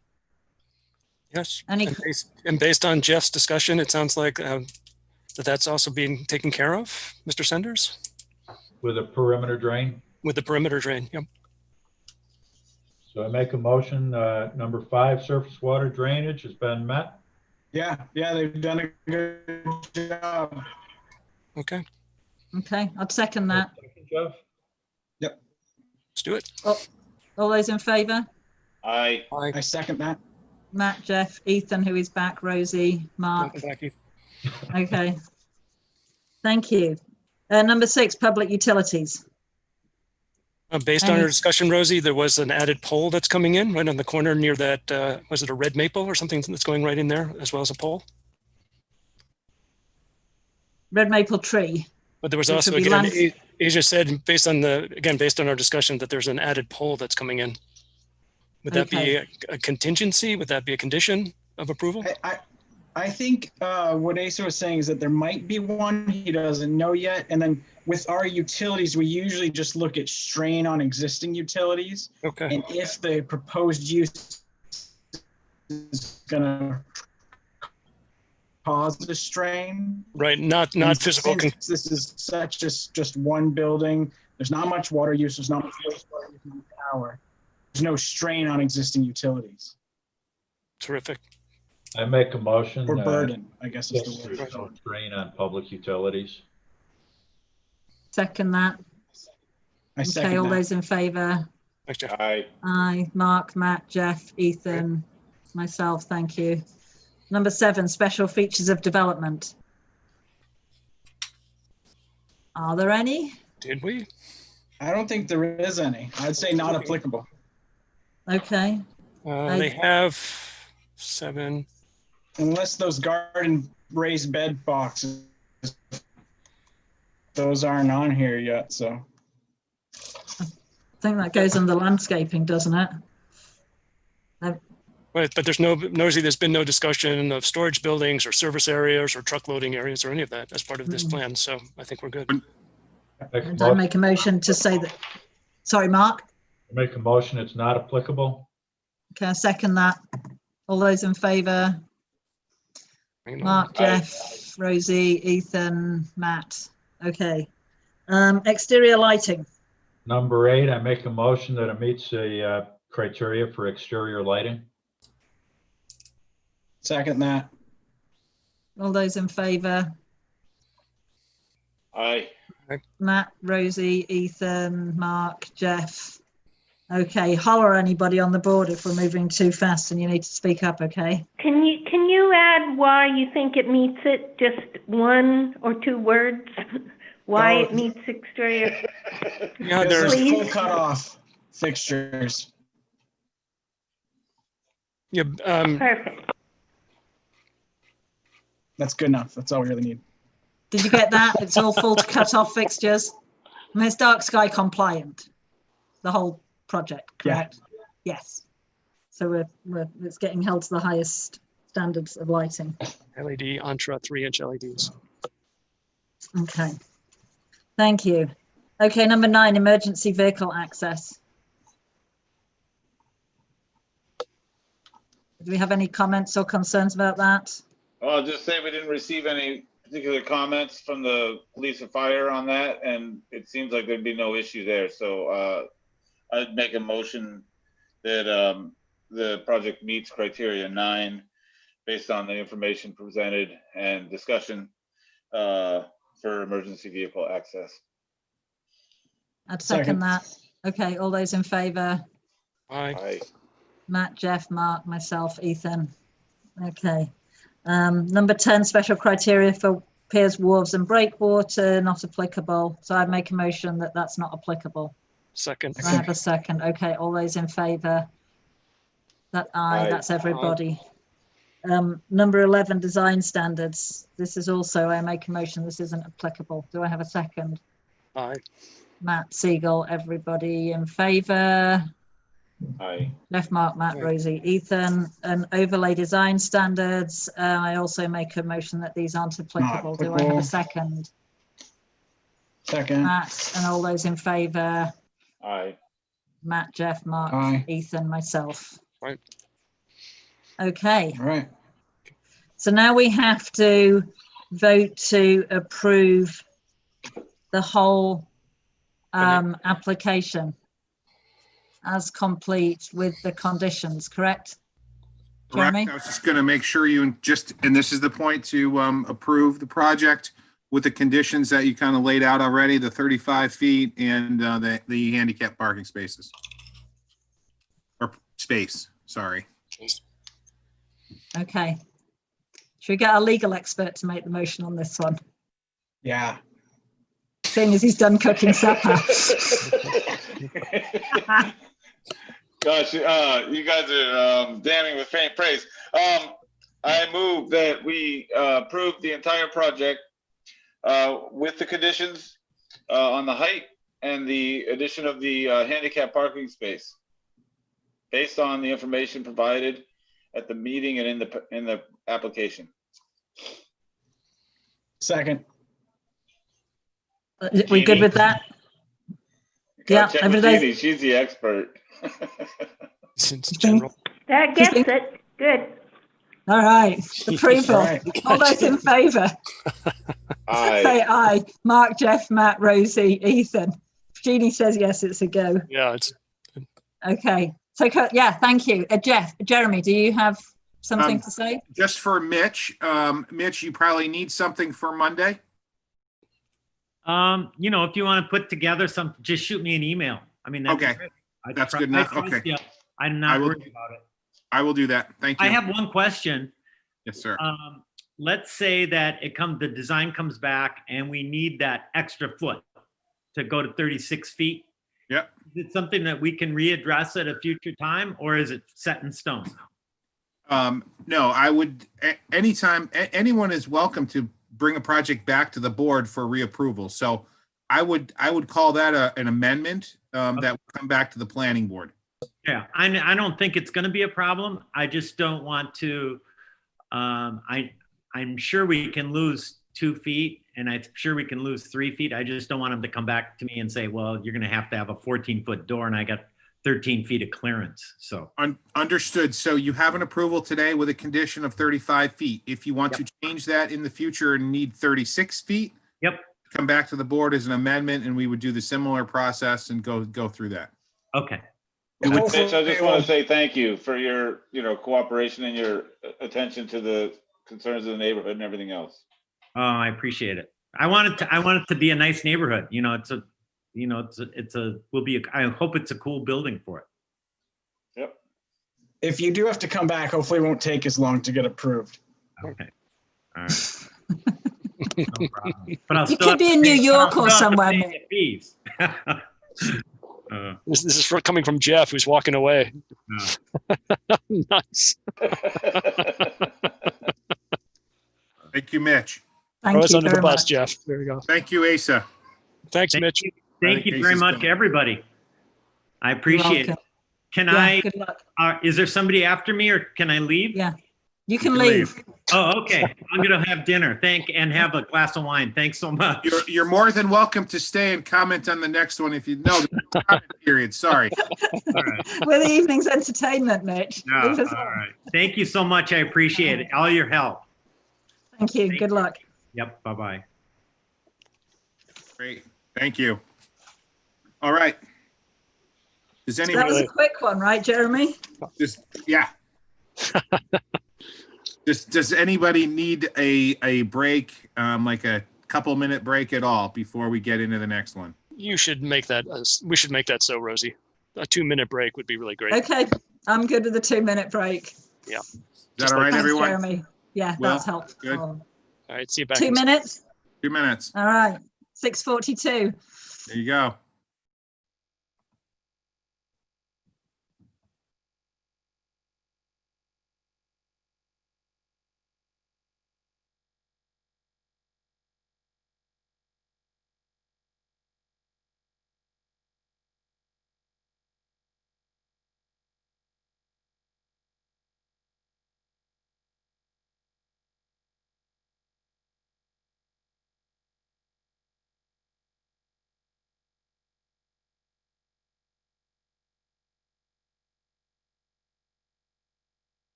Two minutes are up, guys.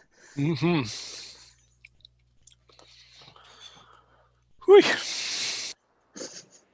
Should have made it 3 minutes.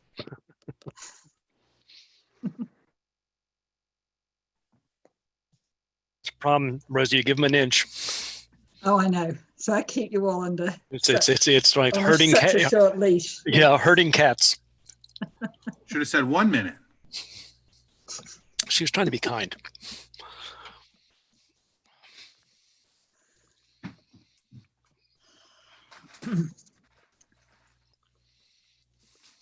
Jeremy, do we need to list the members present and voting again, given that it's the same planning board meeting? Well, actually, this one is actually a continuation of the other one.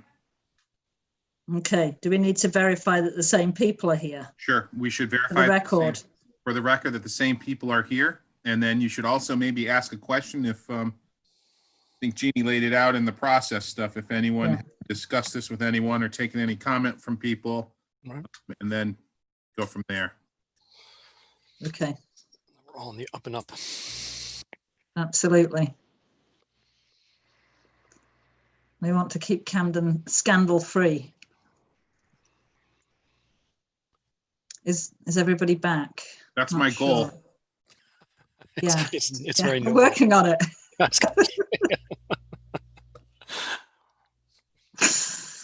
But then if you start to pardon all of us, we're going to be worried. So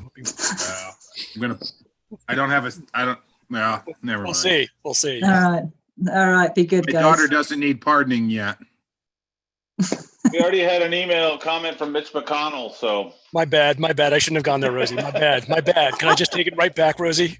It's 7 o'clock. Please. My It bad. is getting late. I'm wondering No. if Mark's back, so that we can keep moving. Mark Siegenthaler.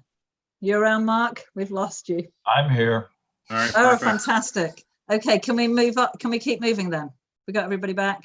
Yeah, Yep. super. Okay, so can I confirm that all the members who are going to be present and voting for the site plan review for the amendment to the approved plan for Lyman Morse, that they're the same members that were here last time are here this time and going to be voting? I'm here. Okay, Matt Siegel Ethan, here. Matt, Matt. Jeff I'm here. Sanders, and Mark Siegenthaler. Does anybody have any bias or conflict of interest in relationship to this project? Nope. No. Fantastic. Have any members of the board been contacted by anyone from the public asking to share new testimony with them? And if you have, by phone, email, or in person, you need to disclose who contacted you and what they wanted to say. This information must be ignored during deliberation, but it needs to be on the record that there was contact. No contact. Nobody's tortured nobody. Good job, guys. You listened to me last. Thank you. Yeah, we take orders every now and then. We always do that. Uh, All right. Except for mothers, right? What's that? Oh dear. Okay. all right. Okay. So, so we're going to review the approval criteria from Article 12, page 8 and 9. We're going to rely on testimony from the applicants that's been presented, both spoken and in writing. We're relying on Jeremy's memo and comments, on testimony from the public, and on department heads' comments in making your motions on each criterion. And please refer to any of those if needed as we go through our deliberations. So can we begin? Do we need to open formally this part of the? Well, I would say you could probably open it formally, Rosie, but I would just remind everyone, and maybe you can do it as chair, that this is a continuation of the public hearing and the site plan application review that started 2 weeks ago. And this is for the purpose of deliberating and reviewing the evaluation criteria, and not for new discussion, new comment, or not new discussion, but new comment from the public or new evidence into the record. Okay, thank you, Jeremy. So can I make a motion to reopen the public hearing, understanding that we've already accepted public comment and this No, part of the meeting? sorry, but you're No? not reopening, not reopening the public hearing. You're continuing the meeting. Correct. Okay. The public hearing's okay. been closed. Okay, can I make a motion to continue the meeting, understanding that we're only deliberating on what's already been discussed or sent to us as comments? Do I have a second? Yes, please. Okay, Matt, all those in favour? Jeff, Matt, Ethan, Mark? Aye. Aye, thank you. Okay, thank you. So let's move on to Article 1.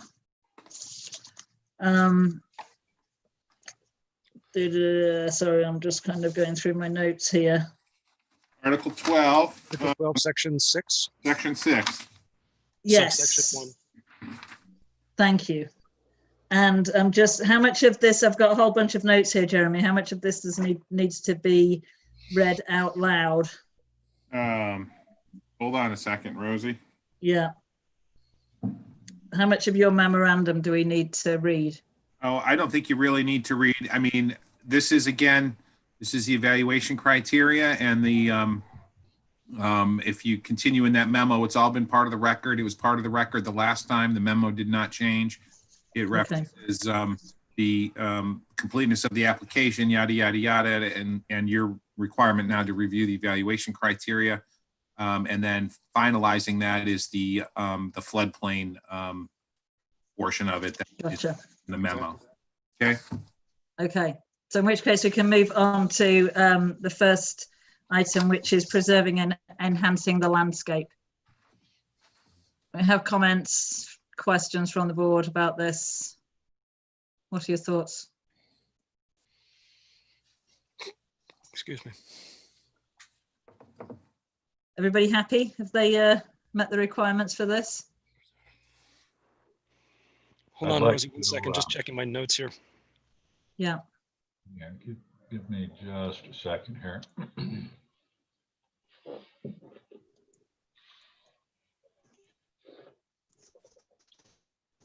What I would recommend is on the buffer, that we be cognizant of the fact that the neighbors have a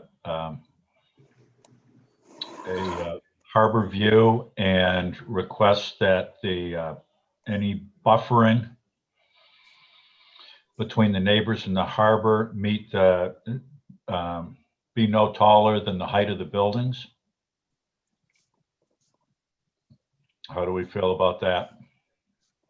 Yeah, I agree with Mark on this one. The comments we did receive from the few neighbors who were had a view towards the harbor and were abutting was mostly that they not further restrict the view based on landscaping, and I appreciate that they want the buffer of the sound and not the view obstruction, but it seemed like their preference was for the view obstruction more than anything. So following Mark's comment there, I would endorse that. Yeah, I'd say if that's going to get written in, it needs to be a little bit, what does buildings mean in your context of your comment, Mark? Is that existing buildings or new buildings, or, you know, buildings that are currently blocking their view? What do you mean by that? Well, I guess what I mean by there is the maximum height regulation of the buildings. Right. That's what he said initially, is that it not exceed the maximum height allowed of the buildings in the district, I think is what he said. Just 32 feet? Yeah, that's what I'm trying to look for. Is that what it is, 32 feet? Okay. There's a difference in the allowable height depending on the use of the building in that. Right. Right. I mean, I'm just thinking, if the purpose of this is to preserve the view of the neighbours, and I don't necessarily agree that that should be a priority, but if that is the case, you know, is a 32-foot height limit really going to preserve the view? And is it going to do what you think it's going to do? That would be my question. I guess my point is, where I'm trying to go here is that we just don't plant trees that would restrict the view. And if they're 50, 60-foot trees, that's what I'm trying to protect. Okay. Yeah, and just to follow up on that, you know, again, I think the neighbors were largely in support of the project and were accepting of the fact that there may be some view restriction, but they were hoping that it wouldn't get to be something that would grow up, you know, beyond what they would expect from the height maximum. So I go back to that, not higher than the height maximum for the building.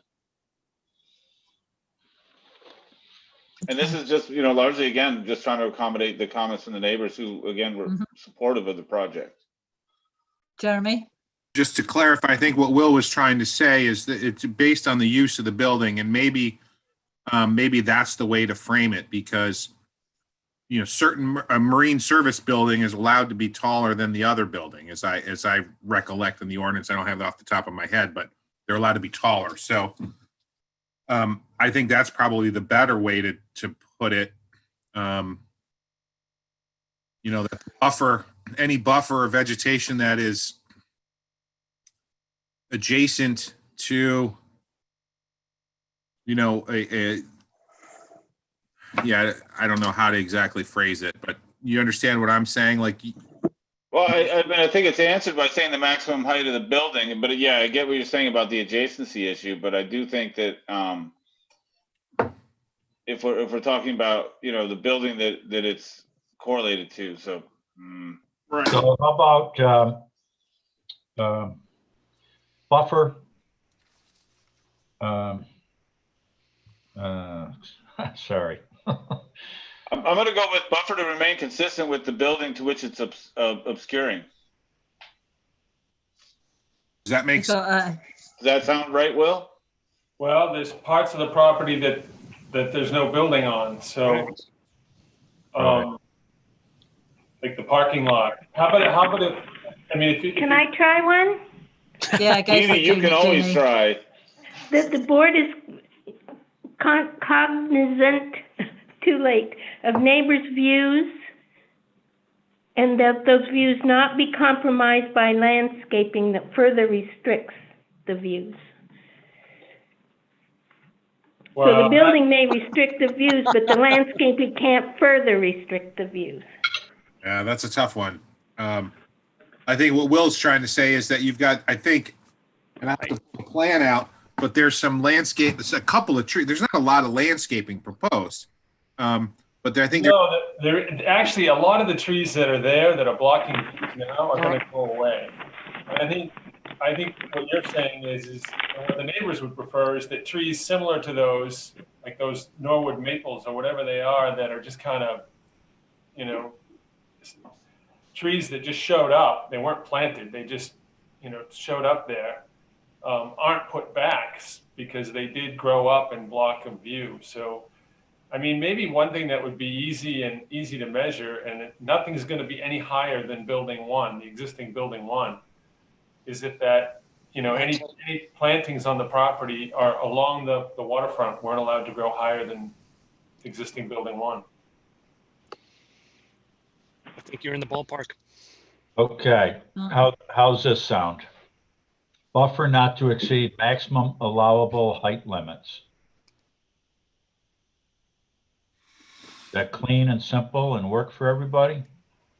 Well, like I said, there's two maximum height limits that are allowed. There's one for building one because it's strictly a boat building.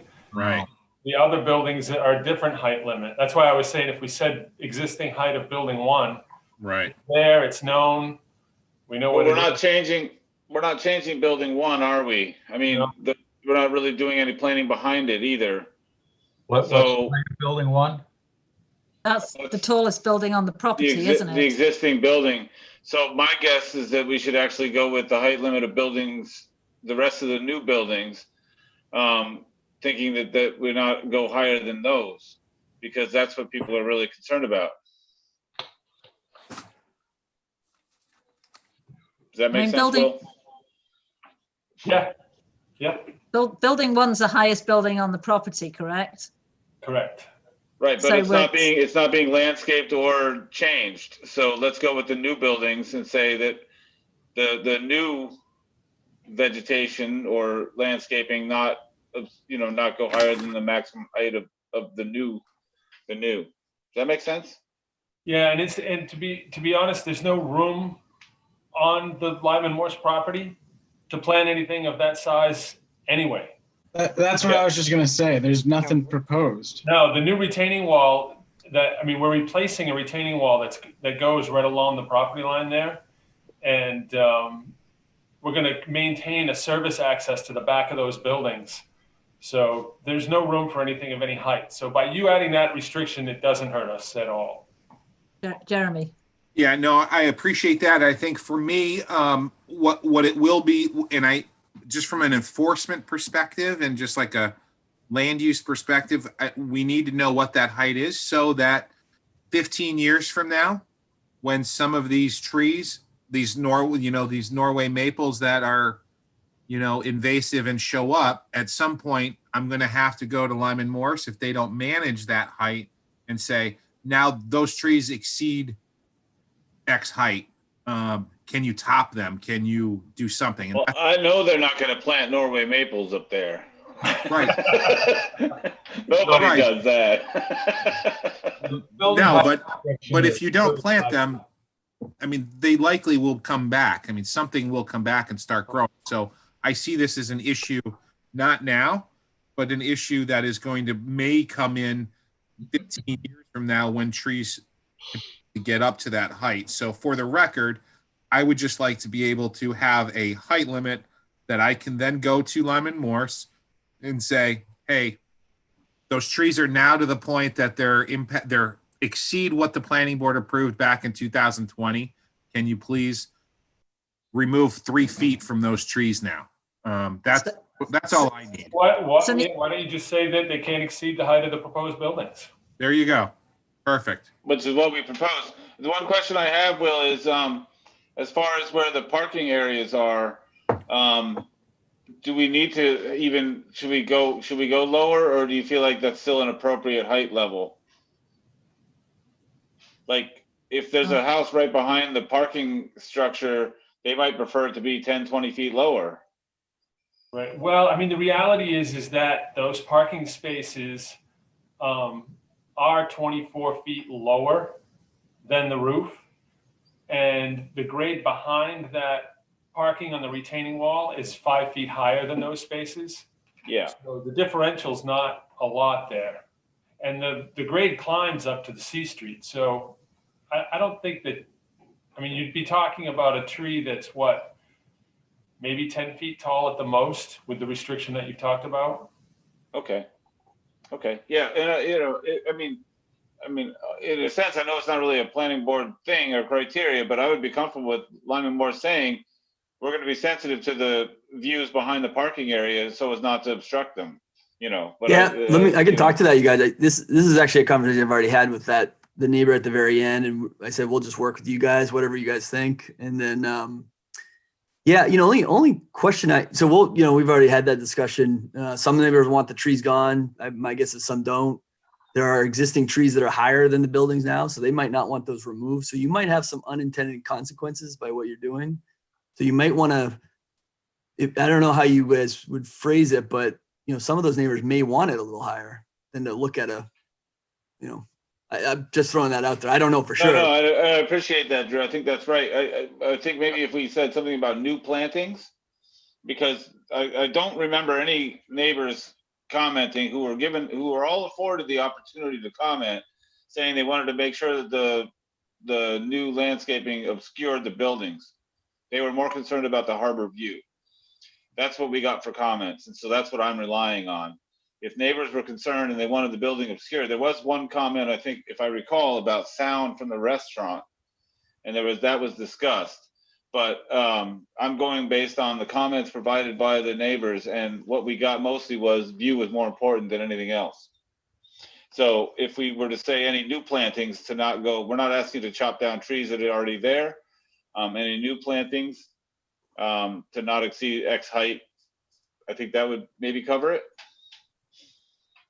Yeah, that's even better. That's better because we don't run into that issue of having to.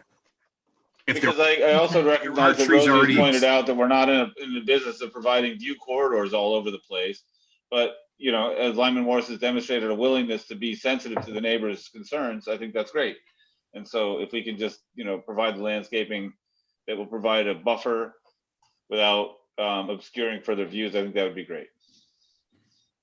Can we craft a motion that will succinctly express that? Remember new plantings, Ethan, not to exceed the building height. Yeah. The building, yes.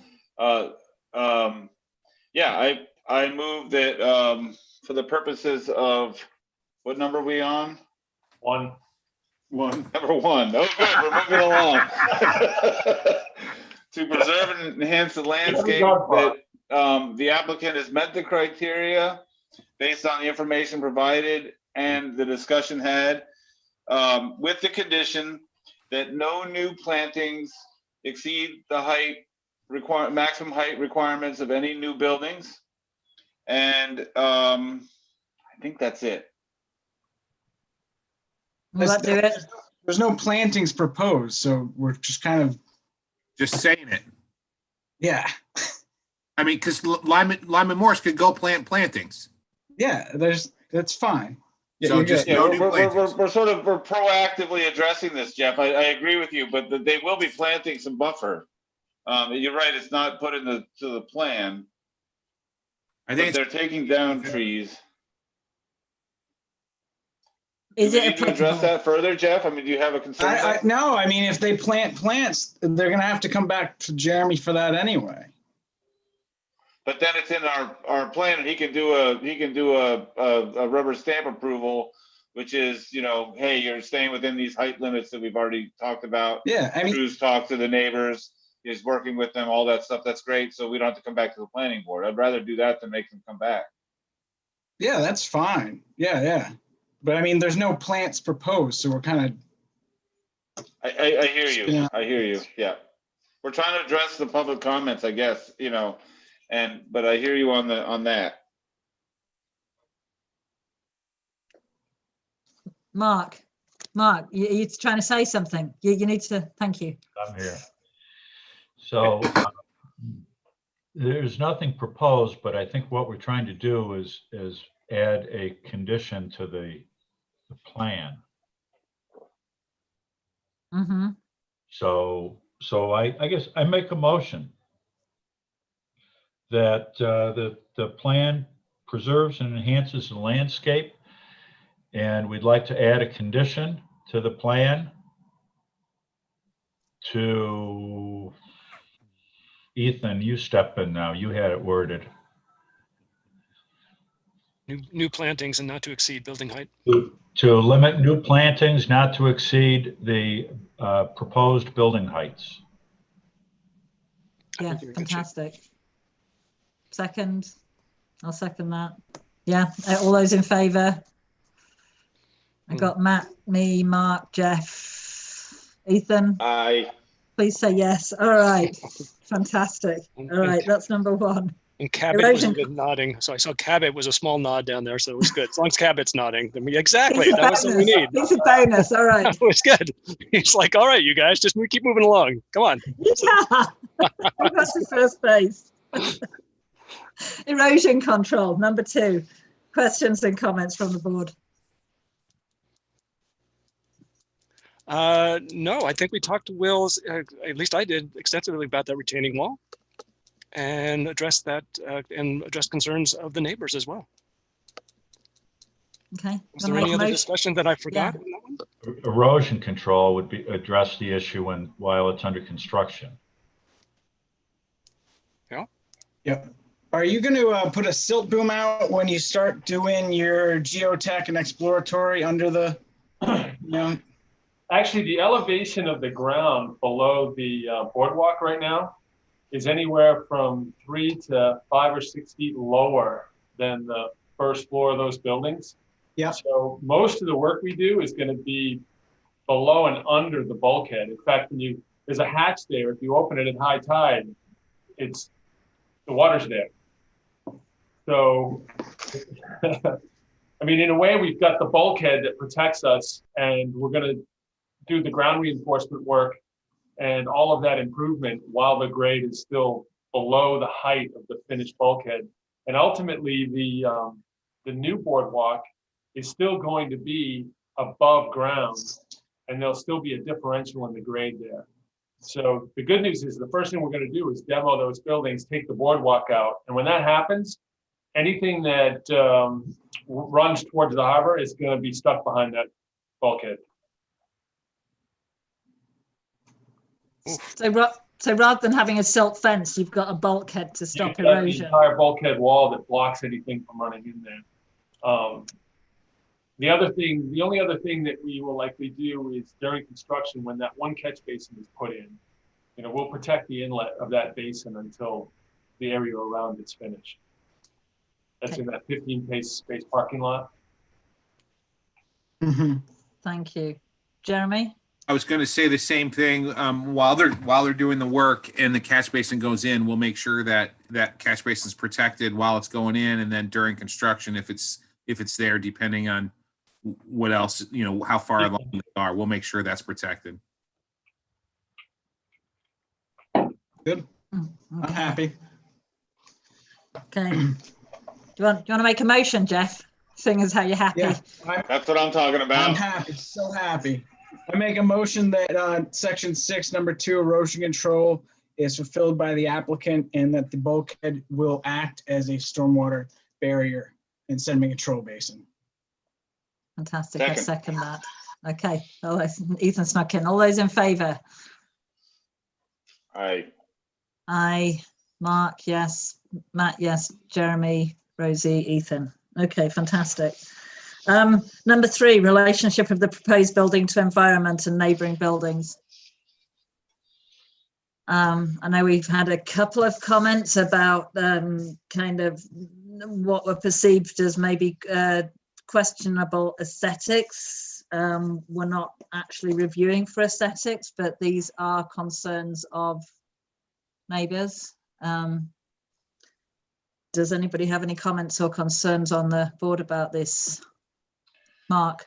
I do. One issue that was brought up was possible reflection. There's a lot of glass on these buildings, and possible reflection to the boats or properties across the harbor.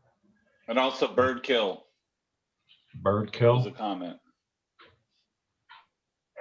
Okay. So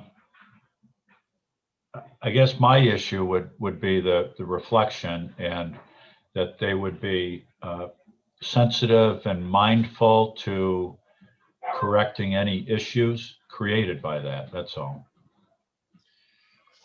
And Will, could you just speak to those concerns that were raised in public comment on the reflection and also potential bird kill and other issues with some type of glass or whatever? Sorry, Jeremy, have you got? Yeah, I just want to comment on the bird kill question. I know that was provided as a comment. You guys did not discuss that. And I don't believe Will talked about that after that. So I'm not sure we should go down that road. Just throwing that out there. Yeah, I would posit that anything that was raised in public comment is fair game, even if we didn't discuss it at the last meeting, because right now we're in the board discussion and we're allowed to consider public comment. Okay, that's fair. And comment about the glare. There is a performance standard in our zoning ordinance about glare, and mostly we think about it as light. That is not something that we can really regulate at this point because there is no glare happening.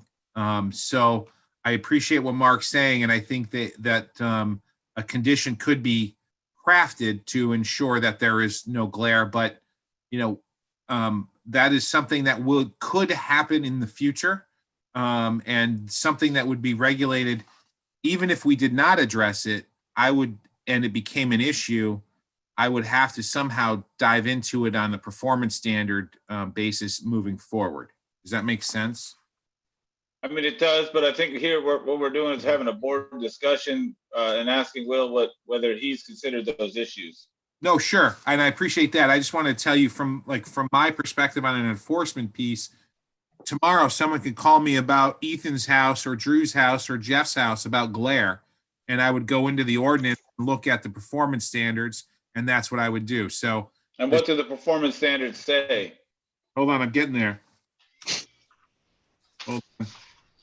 So Ethan, at that point, my biggest concern with glare would be actually navigable navigation. I agree 100%. I'm with you on that. I mean, I'm raising the bird strike. I'm raising the bird strike just because it was raised by neighbors, but I was thinking navigation 100%. I'm pretty sure that's what Mark was thinking. And at that point, yes. At that point, then our client would be, the applicant would be amendable to a navigation concern, because they are a boat. I'm sure, right? So and so I'm just me, asking if they've considered the type of glass and whether it reduces glare and bird strike. That's it. Here's the performance standard. All right. No land use, none, anywhere in town, shall be permitted to produce a stray, dazzling light or reflection of that light beyond its lot lines onto neighboring properties or onto any public way, so as to impair the vision of the driver of any vehicle upon that way. That's what the performance standard speaks to. Thank you. So then that goes to the question to Will, whether they've considered that in the design with the glass. Jeremy, does that way count the harbor? Yeah, I was gonna say.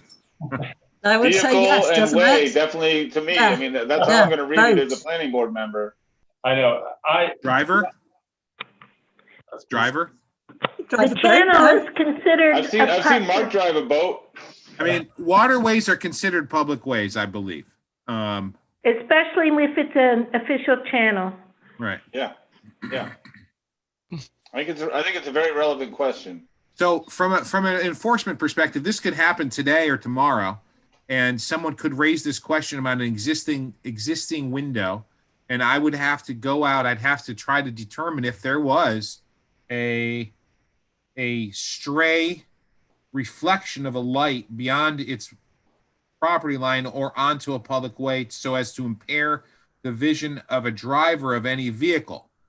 So it's really about someone driving a boat, in this case, captaining a boat, piloting a boat. That's what I would have to determine. So I guess from my perspective, you could probably craft some sort of condition that they cannot violate this performance standard and leave Yes. it I at agree that. with you. I would just really like to hear Will's take on this, whether they've even considered it. Yeah. Yeah, so I mean, this certainly isn't my expertise. I've worked on a couple buildings where they were all glass, and there was a huge discussion about the bird kill issue. So I know that there's options out there, but to be honest, I don't know if we've had discussions or if the design group has had discussions with regards to the type of glass that they're going to use. I know it's not intended to be a reflective or mirror type of glass, like you see some buildings where you can't see through. I know that's not the intent. And Drew, do you have anything on that? I don't like killing birds, if that's what you're asking. Well, I'm just wondering if it's something that, like, if it was possible that at a $10,000 increased cost or $20,000 increased cost to get a anti-glare window, would that be something that you would consider? I honestly don't know what the options are. I don't either. So I'd be hesitant to even comment on that. But I think I think what Jeff said is, if there's glare affecting our boats, we have more interest than anybody in this harbor to avoid that. So that would be an issue, and we certainly wouldn't want glare. So, but this is, it's not, there's a lot of buildings out there that have windows like this. These are not like some. Okay, but there are a lot of buildings out there, but the existing buildings there don't have a lot of windows. I mean, let's be clear. I don't know what the glare would be off the. It's a pretty drastic change to what's going on in the harbor. My guess is, and I don't know this for a fact, but my guess is that the condos that were built, I wasn't on the planning board back then, and I wasn't involved in any of that. But my guess is that those windows were designed with some consideration of the glare that they might provide to incoming ships. Doubtful.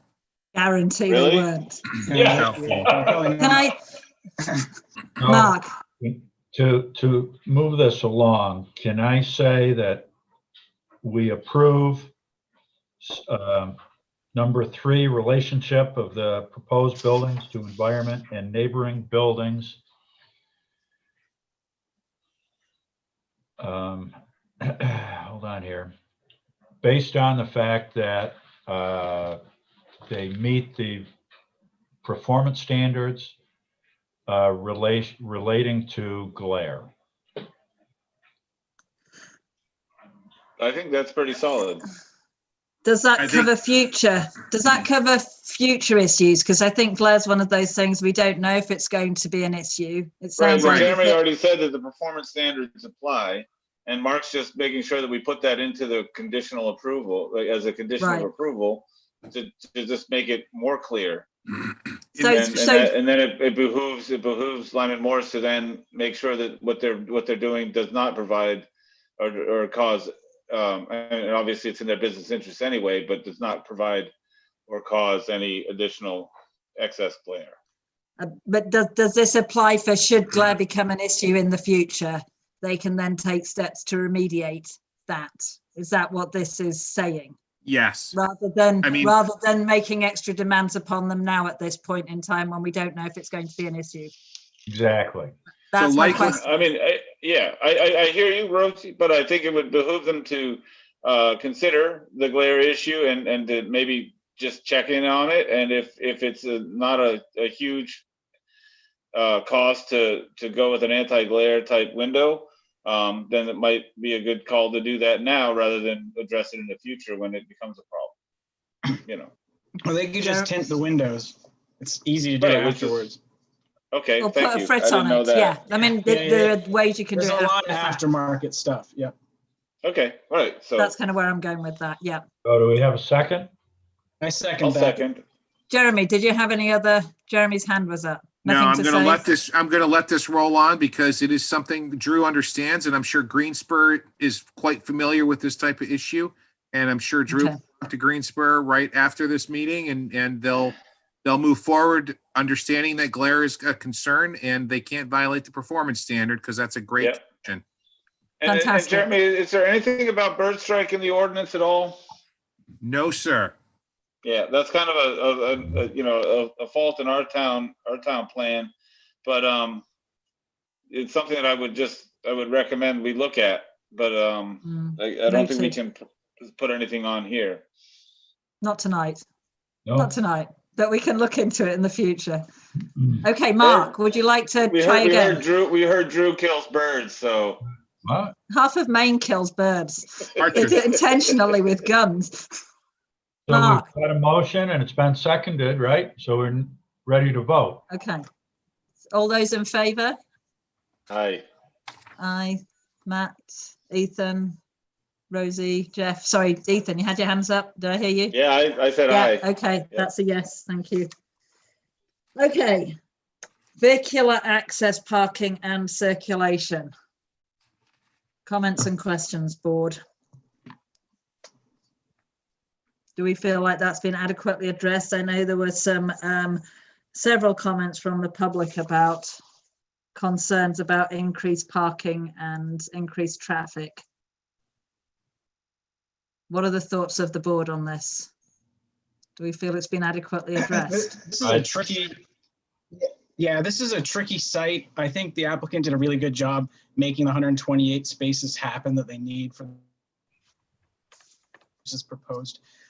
As far as traffic on the roads, that to me is kind of like the neighborhood concern, and I believe it's a concern to Lyman Morris as well. But there is 2 roads coming into this site. It's not just C Street. So, and we do have a nice traffic study here, and it's a summertime busy time. That's what they're primarily going to have most traffic in the summertime. We already have so much traffic that time of year anyway. To me, I feel like the applicant has done everything that is needed and meets our ordinance. Okay. Can I ask when? Go on, Mark. I agree. I think they've met their requirements on this. Okay. By the way, Jeff, did you get a new microphone? No. Oh, well, you're speaking much clearer. Weather's better. I put my laptop a little higher so we can get the modem a little better. Maybe that did it. It's working. Anyway. So. Okay. Can I ask, in the traffic study, it was talking about peak times, and I'm kind of making the assumption that the restaurant's going to be more of an evening. What are the opening hours of the restaurant going to be? I mean, when do you anticipate having the most people come to the site and leave?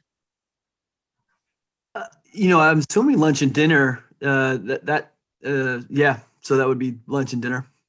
Similar Okay. in the distillery. So the crunch point with traffic, I see the crunch point being in the increased traffic leaving from C Street and turning out onto Route 1, which on a busy afternoon in the summer, that's that traffic. I mean, I don't think it's a reason not to go forward with the project, but that will be, we have, that traffic is backed up all the way to the State Park on Route 1 in the summer. And people are going to be trying to turn left out of there during the afternoon. I mean, there'll be much less traffic in the evening. But that, And to me, that's adding just 100.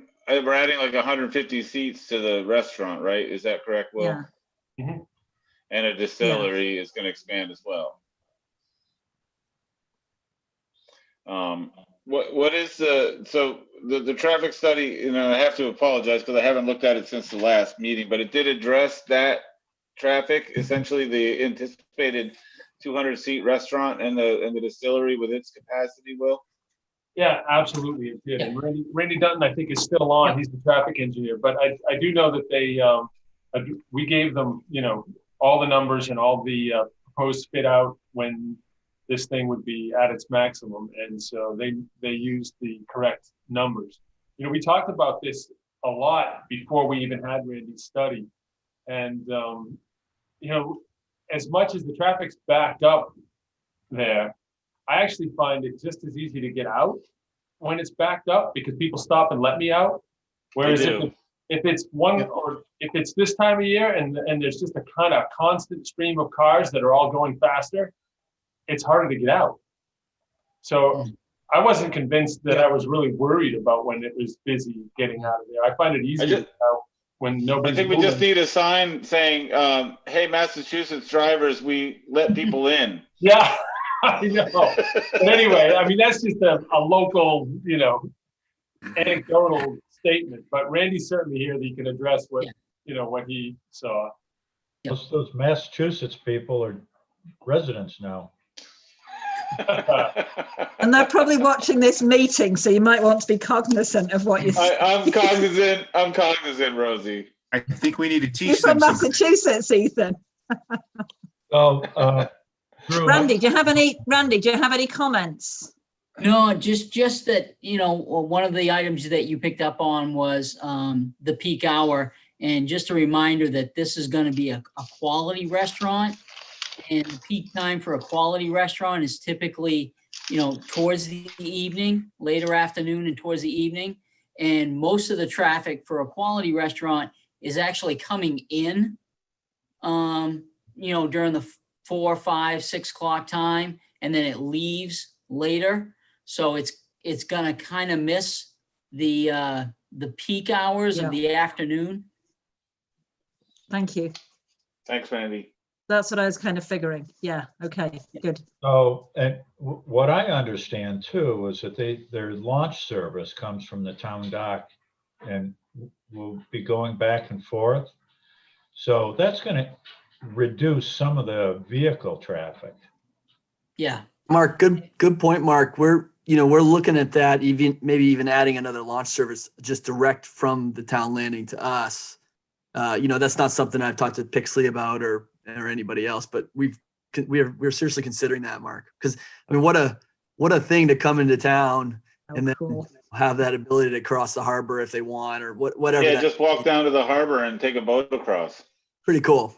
But yeah, we do that now. It's just might be a little more direct. All right, so I'm prepared to make a motion. Or is there more discussion? Mark, did you have more? No, I'm ready. I'm ready. Okay. Vehicular access, parking, and circulation, number 4. I propose that the plan as submitted and discussed at the meeting and based on representations of the applicant meets the criteria. I'll second that. Okay, all those in favor? Jeff, Matt, Mark, Ethan, myself. Great. Thank you. Okay, number 5, surface water drainage. Mr. Sanders, get on your horse. Yeah, resident expert, that's you, Jeff. The applicant has fulfilled the surface water drainage per our ordinance, and that they are actually reducing the amount of impervious area. And they've provided a catch basin with a 12-inch HDP pipe draining out for the one surface water drainage required. Is that a motion to approve it? No, that was just a comment. That was just a statement.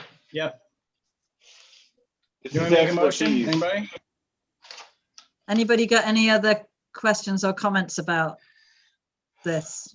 Mark or Matt? No. Okay. All right, turn it into a motion, Jeff. I make a motion that number 5, surface water drainage is fulfilled per our ordinance, and that the applicant is reducing the amount of impervious area, and that is something we always like to see. I'd second that. All those in favour? Aye. Matt, Jeff, Mark, Ethan, fantastic, thank you. Public utilities. Anybody want to speak to public utilities? Do we have anything? Yeah, I'm trying to go back through the packet and see what we had for. I don't have any particular concerns. Doing Look is, at the comments from the Public Works or Fire. There was a mention there. Yeah, there was. Is that in the original packet, Jeannie, from back in the day? I bet it is. Yeah. Okay, I'm just It's digging from through. I sent it to you the day of the meeting. The last I'll see meeting. if I can, yeah. Yep, I got it right here. Okay. I'll read these in just to be clear. We have Chris Farley from the Camden Fire Chief with an attachment. And he states that he wants to make sure there's adequate water supply for the fire suppression. He recommends a fire hydrant be located closer within the boatyard. The current location of the hydrant is the corner of C Street at the entrance to the boatyard. Recommends the installation of sprinkler systems in the buildings within the redeveloped area of the boatyard. Is that something you're prepared to do, Will and Drew? I hadn't heard the comment about the fire hydrant, but the buildings are planned to be sprinkled. Yeah. And Jeremy, you might be able to fill me in, whose responsibility is the cost of the relocation of a fire hydrant? I believe, and I'm going to unmute Chief Farley here. I believe that's the applicant. Yeah. That's between them and the water company. That the town has nothing to do with hydrants. Actually, the town pays, I think the town pays a rental fee for every hydrant they have. It's not cheap. There you go. Thank you, Will. It's a little different. Who do they pay the rental fee to? To Maine Water. Maine Water. I mean, Chris can correct me if I'm wrong, but I know Rockport does. It must be. I think it's the same here, Will. I was more accustomed to dealing with this issue up in Bangor, where it was a little different. Right. That is the case, and the developer in subdivisions is responsible for the installation. I know this isn't a subdivision, but that's the only example I know. It would be on Lyman Morse to pay for all of that. And just to be clear, this is a recommendation, not a requirement. Well, yeah, I mean, I tend to, I'm one of those people who likes to let people do their jobs, and Chris is our fire chief, and if he recommends something, I tend to endorse it. So I'm going to take this as something I'm going to put in a motion if people want to discuss and object. I'm going to get Chris on here, see if he's got any comments. Yeah. Yeah.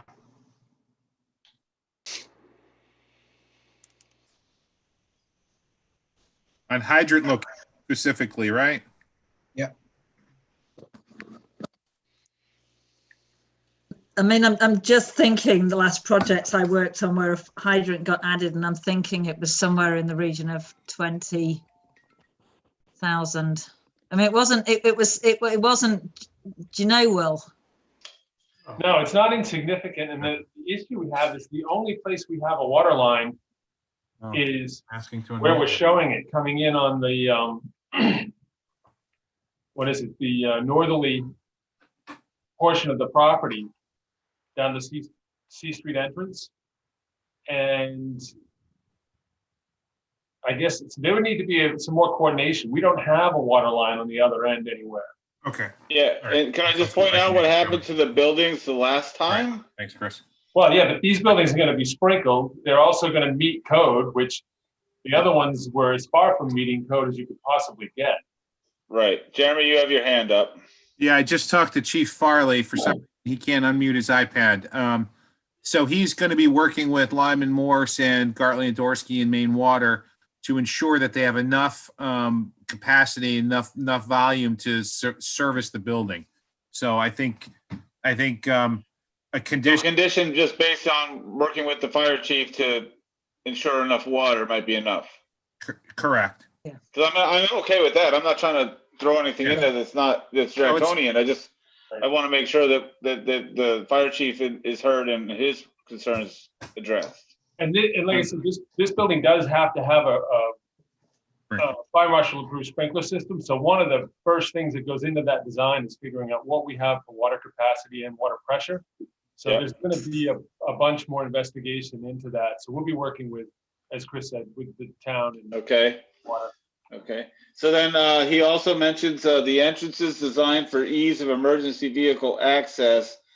He recommends the use of Knox box perimeter access products for any gates, etc., as well as the installation of a Knox box key system on buildings. What's your thought on that, Will? I think that's a good idea. So you're down with that? I'm down with that. Drew and Josh, Drew, you okay with that? Yeah, we do. We set that up in Thomaston recently, and then what we do with Chris is we usually drop off keys to the buildings with the firehouse. So I believe they all have keys anyway. But a Dropbox is great. It's simple. It's easy. Yeah, that's great. And that ought to get addressed under number 9, emergency vehicle access, I would have thought. Why aren't we? I thought we were on that, No. weren't we? No. Where are we on? Where are we? We're on public We're utilities. on public utilities. You're getting ahead of yourself. Yeah, okay. Good point, but I think the comments about the sprinkler system and hydrant locations are appropriate. I think the Knox box comes in under number 9. Okay, gotcha. Yeah, so they're separated. I'm reading just Chris's letter into the record. Yeah. So that's fine. I'm just going down his bullet points. So I will save the next one, no proposed changes, and then significantly improved. So yeah, it sounds like he's in favor. And then I'll go and see if there's anything else from the police department. He is a check. And the wastewater folks, check. So no issues. Okay. Okay.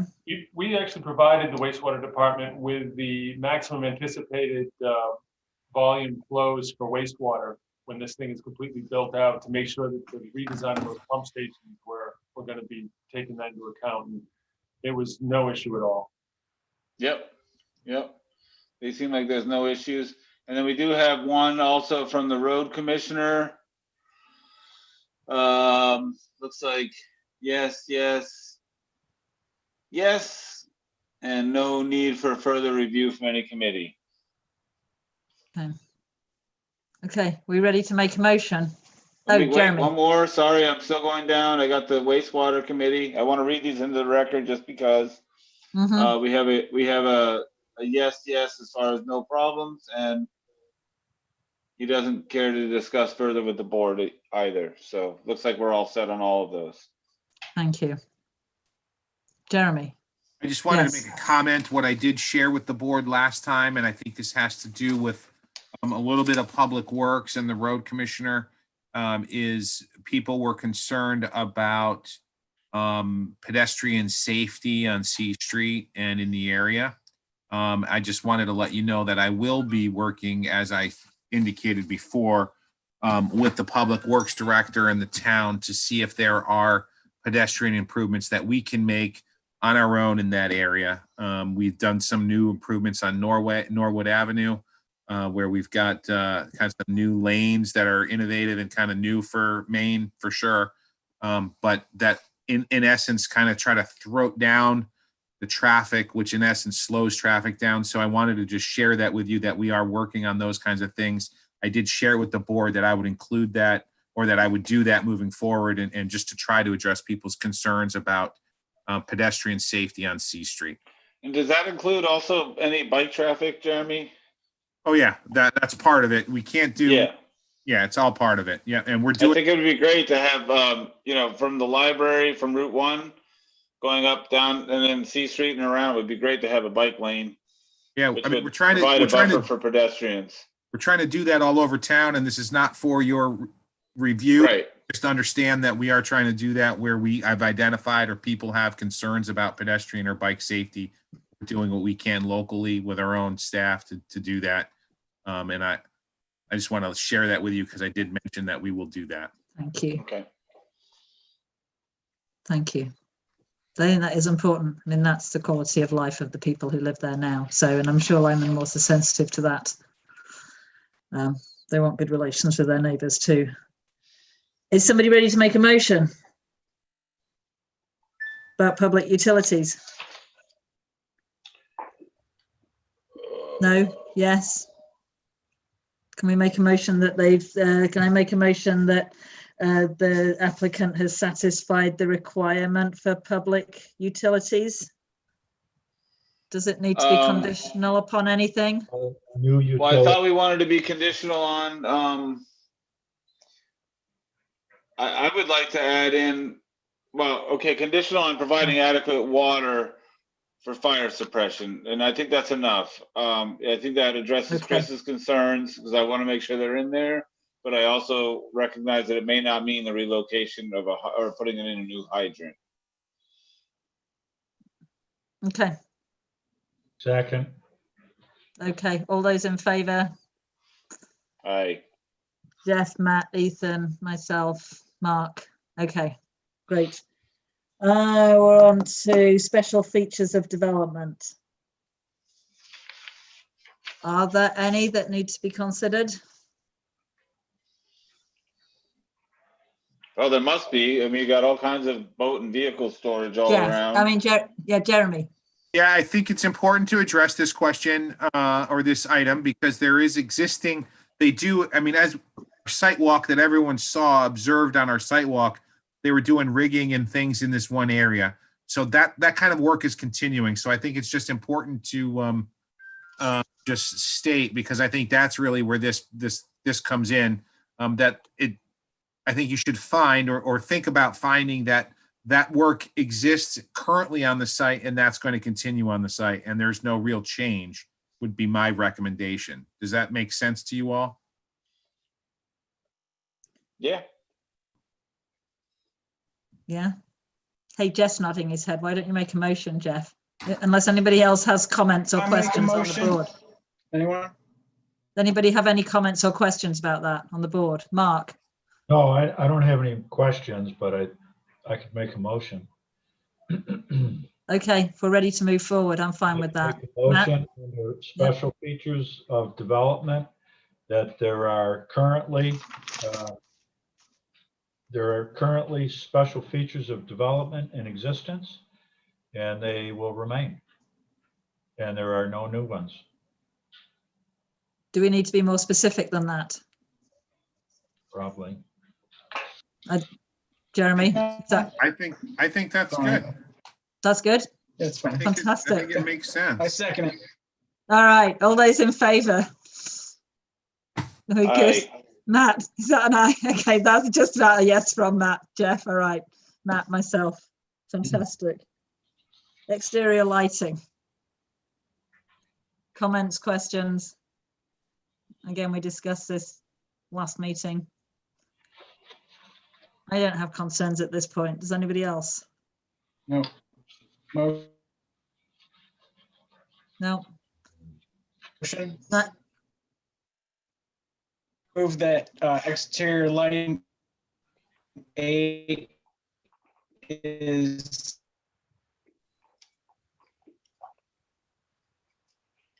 You're cutting out, Jeff. Goes your microphone. fulfilled as they are proposing dark sky compliant fixtures. We lost half of that. It's getting tired, your microphone.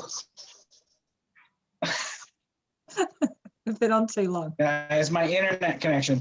I make a movement that exterior lighting is fulfilled per our ordinance and that they are proposing dark sky compliant fixtures. Second. Okay, all those in favour? I'm good. We I just have prefer Jeff, you didn't make a movement. Ethan, Matt, Rosie. Rather than a motion. We're getting there. We're over halfway there. Emergency vehicle access. There you go, Ethan. How about it? Oh, I was on emergency vehicle access earlier. So, yeah, I mean, without further discussion from the board, because I think we're all in agreement, we would like to adopt Chris Farley's recommendation that the entrances be designed for ease of access using the Knox box system. And other than that, I think we're, if I recall, oh, he does suggest that parking on C Street remain limited to one side. What's the current status there, Jeremy? I think most of it is, I think, parking on both sides of the street. I think that is something that the town, will look at. Would need to address down the road. It seems too big for this one project. For certain, and I think the engineer, the traffic engineer, kind of laid out his what he had to say. So yeah, okay. So I will just go with the use of the Knox box access system, and okay. I think the applicant meets the criteria, provided with the condition that they provide the Knox box. Oh, you have a call? Is that Chris? Yeah, just on one side of C Street, there is no parking. On the other side, there is parking. We just want to make sure that it stays that way. Sorry. Okay. Yep. Okay. So I'll throw that in there though, just to be clear. So I move that the applicant has met the criteria for what number are we on? 9 emergency vehicle 9, access. With the condition that they install a Knox box perimeter access product for any gates and Knox box on the installation for any buildings, and keeping the C Street to parking on one side as it already exists. That's not something we have control over. Yeah, it's not something you have control over, so we'll leave it out. Yeah, I agree with Will. So just the Knox box part, Jeannie, if that's okay. Second. All those in favour?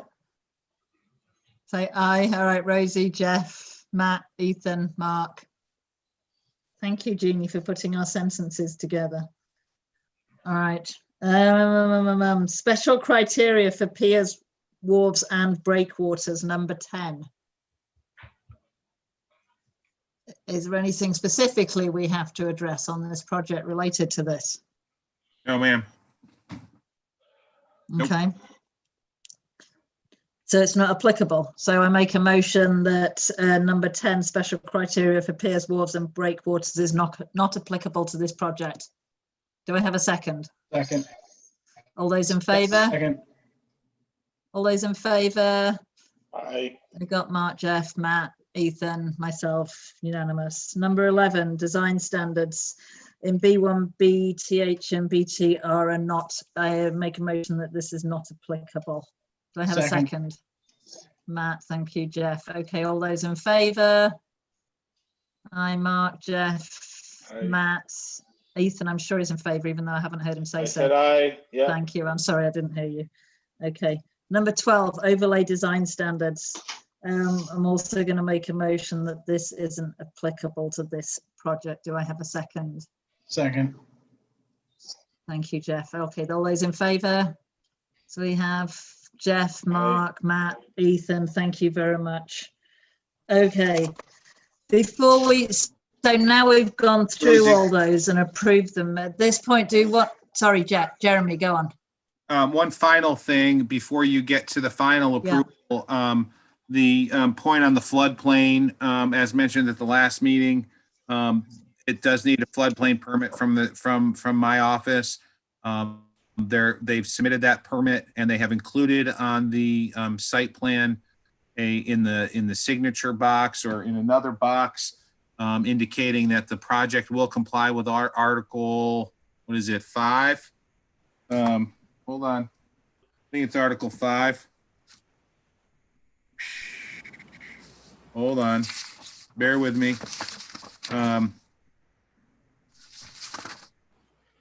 It's just 9. Are you reading off your memo? I was actually going to the floodplain. Article 6, Jeremy. I've got the note right here. Structures are to be constructed in accordance with Article 6 of the Town of Floodplain Management Ordinance. Correct. And that is on the on the site plan. So when you do sign that, does become a deed. It is a deed item that gets registered, recorded in the deed. That said, all these projects that are in the floodplain must comply with this requirement.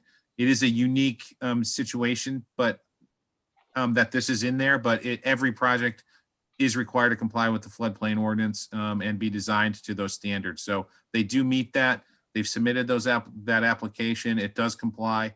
And I just want to state that that is on the site plan application that referenced, or on the site plan as referenced in this section. Thank you. Thanks, Jeremy. And, you know, again, I know that I spoke before about floodplain and sea level rise. You know, I realize that as a board, we don't really have a say as far as dictating to the applicant. I will just echo my prior comments that this is your building, this is your project that costs millions and millions of dollars. You did have an option to come to the board, you did have an option to go to the town, you could ask for a variance, you could ask for a change in the ordinance. You chose not to do that. I think that's a mistake. I'm not going to vote against the project because of that, because it isn't in our purview to say that. But from my perspective, not accounting for the sea level rise and not taking the other options available to you is a mistake. And I think that it will come down in the future to hurt you, but it's your project. And, you know, I'm going to vote for the project because it meets the criteria. But I want to make my personal concerns known. And I hope that that's not the case. I would love that if we didn't have to deal with the sea level rise and everything else that we're looking at, but I'm afraid that that's what we're coming down to. So that's my soapbox moment. Thank you. So I think we need a motion before we go to the final motion to overall approve the site plan, that the project complies with the floodplain, will comply with the floodplain management ordinance of the town of Camden. Okay, I make a motion that this project, that this approval of, is this tied in with the overall approval, or is this a separate motion, Jeremy? It's part of the overall project. You guys do this piece that gets recorded in the registry of deeds and recorded on the site and noted on the site plan. You do that, you know, so that I would just, it's part of the review and you're supposed to make that motion during that review. So I would include it as part of it, Rosie. Yeah, just treat it like another approval criteria. That's exactly. But have they been approved? They've met all the approval criteria and they have received their approval already. Is that the case?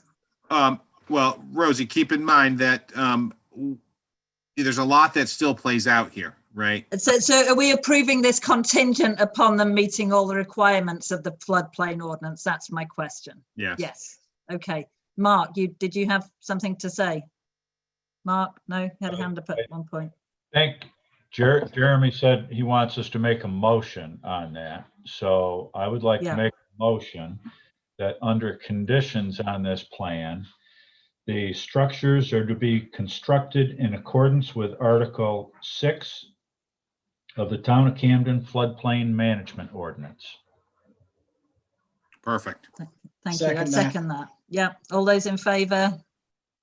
Aye, Jeff, Mark, Matt, Ethan, myself. Thank you.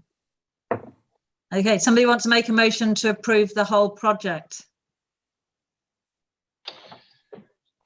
I make a motion. Jeff. I make a motion to approve the whole project as the applicant has provided the information to us with the contingencies that we have agreed upon in this meeting. Okay, I'd second that. We have everybody in favor?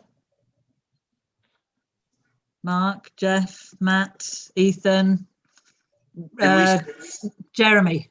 Can we spell out those contingencies? We had the height of the tree as discussed. We had the Knox boxes as discussed. And we had the floodplain ordinance, management ordinance as discussed. That's it, correct? That's it. Yeah. Okay. Yeah. Can we add that in, Jeannie? Okay. And we've all said aye to that, right, gentlemen? Yep. All right. I think in that case, this project's approved and ready to move forward. Right? Thanks, one guys. One more motion that you relied on. The information I'll do that, provided. Jeannie, for you. In making this decision, this determination, we relied on the materials provided by the applicant and the testimony provided at the hearing and the discussion held in deliberation. Thank you. Perfect. A+. All right. Hey, I thanks, learned from the everybody. best, Jeannie. What would we do without you, Jeannie? Thank you, everybody. It's Yeah. a big one for us. So I appreciate you guys hammering this out. So, yeah, and we're excited. Thank you. Thank Us you too. for your patience. Hey, everybody, thank you and stay safe, huh? Yeah. Take Yeah. care. Good luck. Take care. Thank you, everybody. Yeah. Thank you very much, guys. Bye. Thank you. I think I hear Thank excavators you. going down C Street right now. All right. Before the planning board disappears, we need to just wrap up the meeting, don't we, Jeremy? Is there anything other? We do, and I mean, Do we need to close this out officially? That item was closed out. I think we can just talk about next meeting. I don't have any projects in the works right now for you. That said, the select board, you heard Allison McKellar chat with you about public comment on non-agenda items earlier. The select board had a discussion about similar things this past Tuesday that they would like the planning board to start looking at.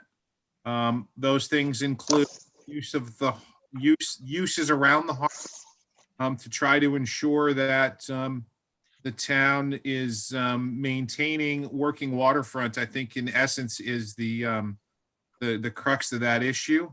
And I think Jeremy, can I jump in? I think that's great.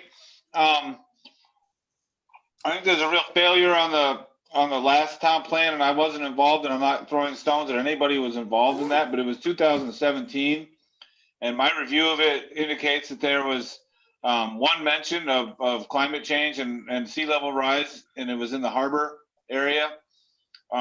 Is there some way that without or without revisiting the town comprehensive plan to address these issues? Because good question, Ethan. Did we lose Jeff? Well, I mean, we lost Jeff a long time ago. Yeah, he's not on the board anymore, probably. This is it. He's like out already. Private Morse done. I'm out. That was his last motion. All right. Blaze of glory.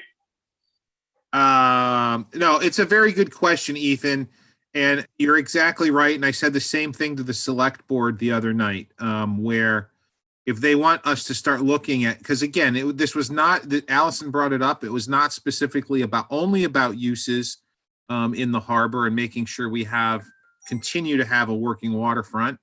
Majority of the, try not to reduce the amount of working waterfront that we have. But they also discussed the other issues of sea level rise and climate change. And you're exactly right in that any changes that we would review or propose have to be consistent with the comp plan or have to be directed by that comp plan. So I will say that I did have an intern it was a very odd summer for everyone with COVID. I had a Bowdoin College intern who was working for me remotely. It was it was a hard process, but she was great. She's done a lot of work on sea level rise, and she's continuing to do some more work for me on sea level rise, actually on her own as part of her schooling at Bowdoin. But I do have some draft changes to the comp plan that would address and at least acknowledge sea level rise and climate change more than our current comp plan does. So I would encourage us to start having some discussions about some of these uses in the harbor, and then separately, but at the same time, start having to have some conversations about sea level rise and comp plan and it's a bigger issue. Floodplain ordinance probably should be looked at again. I mean, we could reduce people's rates on flood insurance if we tweaked our floodplain ordinance to say people have to build to 2 foot above base flood elevation as opposed to 1. you know, these things matter and they impact and they actually have some benefit to people when they're seeing, I mean, insurance rates, flood insurance are going through the roof. Yeah, and I appreciate Drew's comments originally that you know, they didn't want to force an ordinance through that wasn't properly considered. But let's look at it now and say, you know, is there anybody on the board who wouldn't have approved, or on our ZBA either, who wouldn't approve a variance for an additional 4 feet of height for Lyman Morris to get above projected sea level rise? I mean, it just seems like Ethan, I feel like I do need to speak to this as a design professional. The implications of going up an extra 4 feet that is maybe not going to be needed for another 50 or 60 years, you know, in terms of it could actually make the cost of doing traditional development and having traditional uses on the waterfront prohibitive if you start making demands about having buildings meet projected sea level rise 50 years from now, when that's possibly past the intended money-making capacity of that building, okay. Right? So that building's got a is it design though? life I mean, of how 50 long have the years. buildings that are there? How long have they been there? Hold on. But Jeremy, go on. I'm gonna pull this back in. So these are things that we should discuss as an agenda item. And yeah, I mean, I can't imagine building a building now that costs, I don't know how much this is, a couple, 10, 12 million dollars, or you know, whatever they're building, and saying that I don't want it to be there in 50 years. Well, that's go on, Jeremy. Yeah. Ethan, you make very valid and good points. We need to discuss this in an open session where we can put it on the agenda, and we'll do that. I'll shoot for, again, we don't have anything in the works right now, any site plan coming before you. So now's the time. I also look at a zone change for the portion of property, the wastewater treatment property that we have. It's split zone. If you remember, that came to the town for approval. We're in one zone, B1 now, and we're also in the village zone on a portion of that property. I'd like to roll that entire property into the village zone for a couple of reasons. One of those reasons is the Megunticook Riverwalk Trail, to allow that to get closer to the Megunticook River and than currently allowed. The B1 allows it to be close, but once they get to the village zone on that property, they have to step way back away from that location. So I'd like to, for consistency purposes, try to bring a zone change or a map amendment for that, and then start talking about these things. I do also want to actually, we're going to have to start talking about other amendments. I'm talking primarily adult use cannabis is something that I want to bring back to you. Medical caregivers, that's something we need to look at too. That's what I have for now. So next meeting is scheduled for December 17th. Does that work for everyone to have a conversation and we can just have discussion item workshop on December 17th? That would be our normal scheduled time. I'm fine with that. Okay. And we'll shoot for 5 and we'll try to limit it and have it be a short and sweet meeting. It won't be sweet enough because we probably won't be able to have Jeannie's yummy Christmas cake, rum cake or whatever it is. Maybe she can do it and I can bring slices or half of a cake to everyone. If you had it down at the town office, we could come and pick it up. Right, you can come and pick it up. And then I'll have all the site plans that you need to sign. I'll have them ready and you can come pick up a piece of cake. That's enticement right there. Yeah, and maybe we could try to get a couple of maybe a couple of minutes done for approval at that meeting. Just thinking we should probably try to get that done especially while Jeff's on board still. And it's been a long time since we've approved minutes. And if you can figure out how to permanently mute my mic, we might get through it faster. Or mine. We wouldn't want to do that, Ethan. We believe in free speech. Or mine. I'll do my best, but right I now, if, without a CEO, it's, I know it's tough. I will say, just so everyone knows, we did have a CEO. Steve left us. We hired somebody. He was a good guy, and I liked him, and I thought it was going to work out. He was more comfortable and happier in the city of Rockland where he was working. So he spent 3 days with the town of Camden, and then he went back to the city of Rockland, which hit me incredibly hard, and Jeannie even harder probably. So. I hear Mark's looking for work. Mark who? Siegenthaler. All right. Jeannie, how long do we have? How long do we have to get down the town office and sign off on these site plan reviews? I'm sorry, there's no time frame. They just need to be signed to wrap everything up. Okay, thank you. Anything else? When do our new planning board members come on board, and when does Jeff quit? Jeff is not quit until the board replaces him, really. I mean, I think, so the select board, as I understand, may take up new planning board members on December 15th. So they may be at the next meeting. You may have 3 new members. Seems like Jeff quit already. It appears he does. Can we just refuse to accept his resignation? No. He did say that he'll continue to provide me with some, and the town with some pro bono review of the engineering on some of these things. So we can subpoena him to each meeting and ask for his erosion control and drainage issue questions. Yeah, I'm just going to try to get comments from him ahead of time. How's that? I certainly appreciated his input. Yeah. So let's shoot for a meeting. Let's just have a meeting on December 17th, and we'll try to do it short and sweet. And I'll try to get you some good material, and let's have just a workshop. It won't be a formal thing, and just let's have a discussion about some of the things that Allison raised, which are very valid. I do think we need to ensure that we have a working waterfront in Camden. That's a very good point. Her point about the water dependent uses on the Lyman Morse side of the harbor was very valid. And what I tried to say to her is it says the same thing on the other side of the harbor too. So we ought not just look at Lyman Morse, we ought to look at the whole harbor.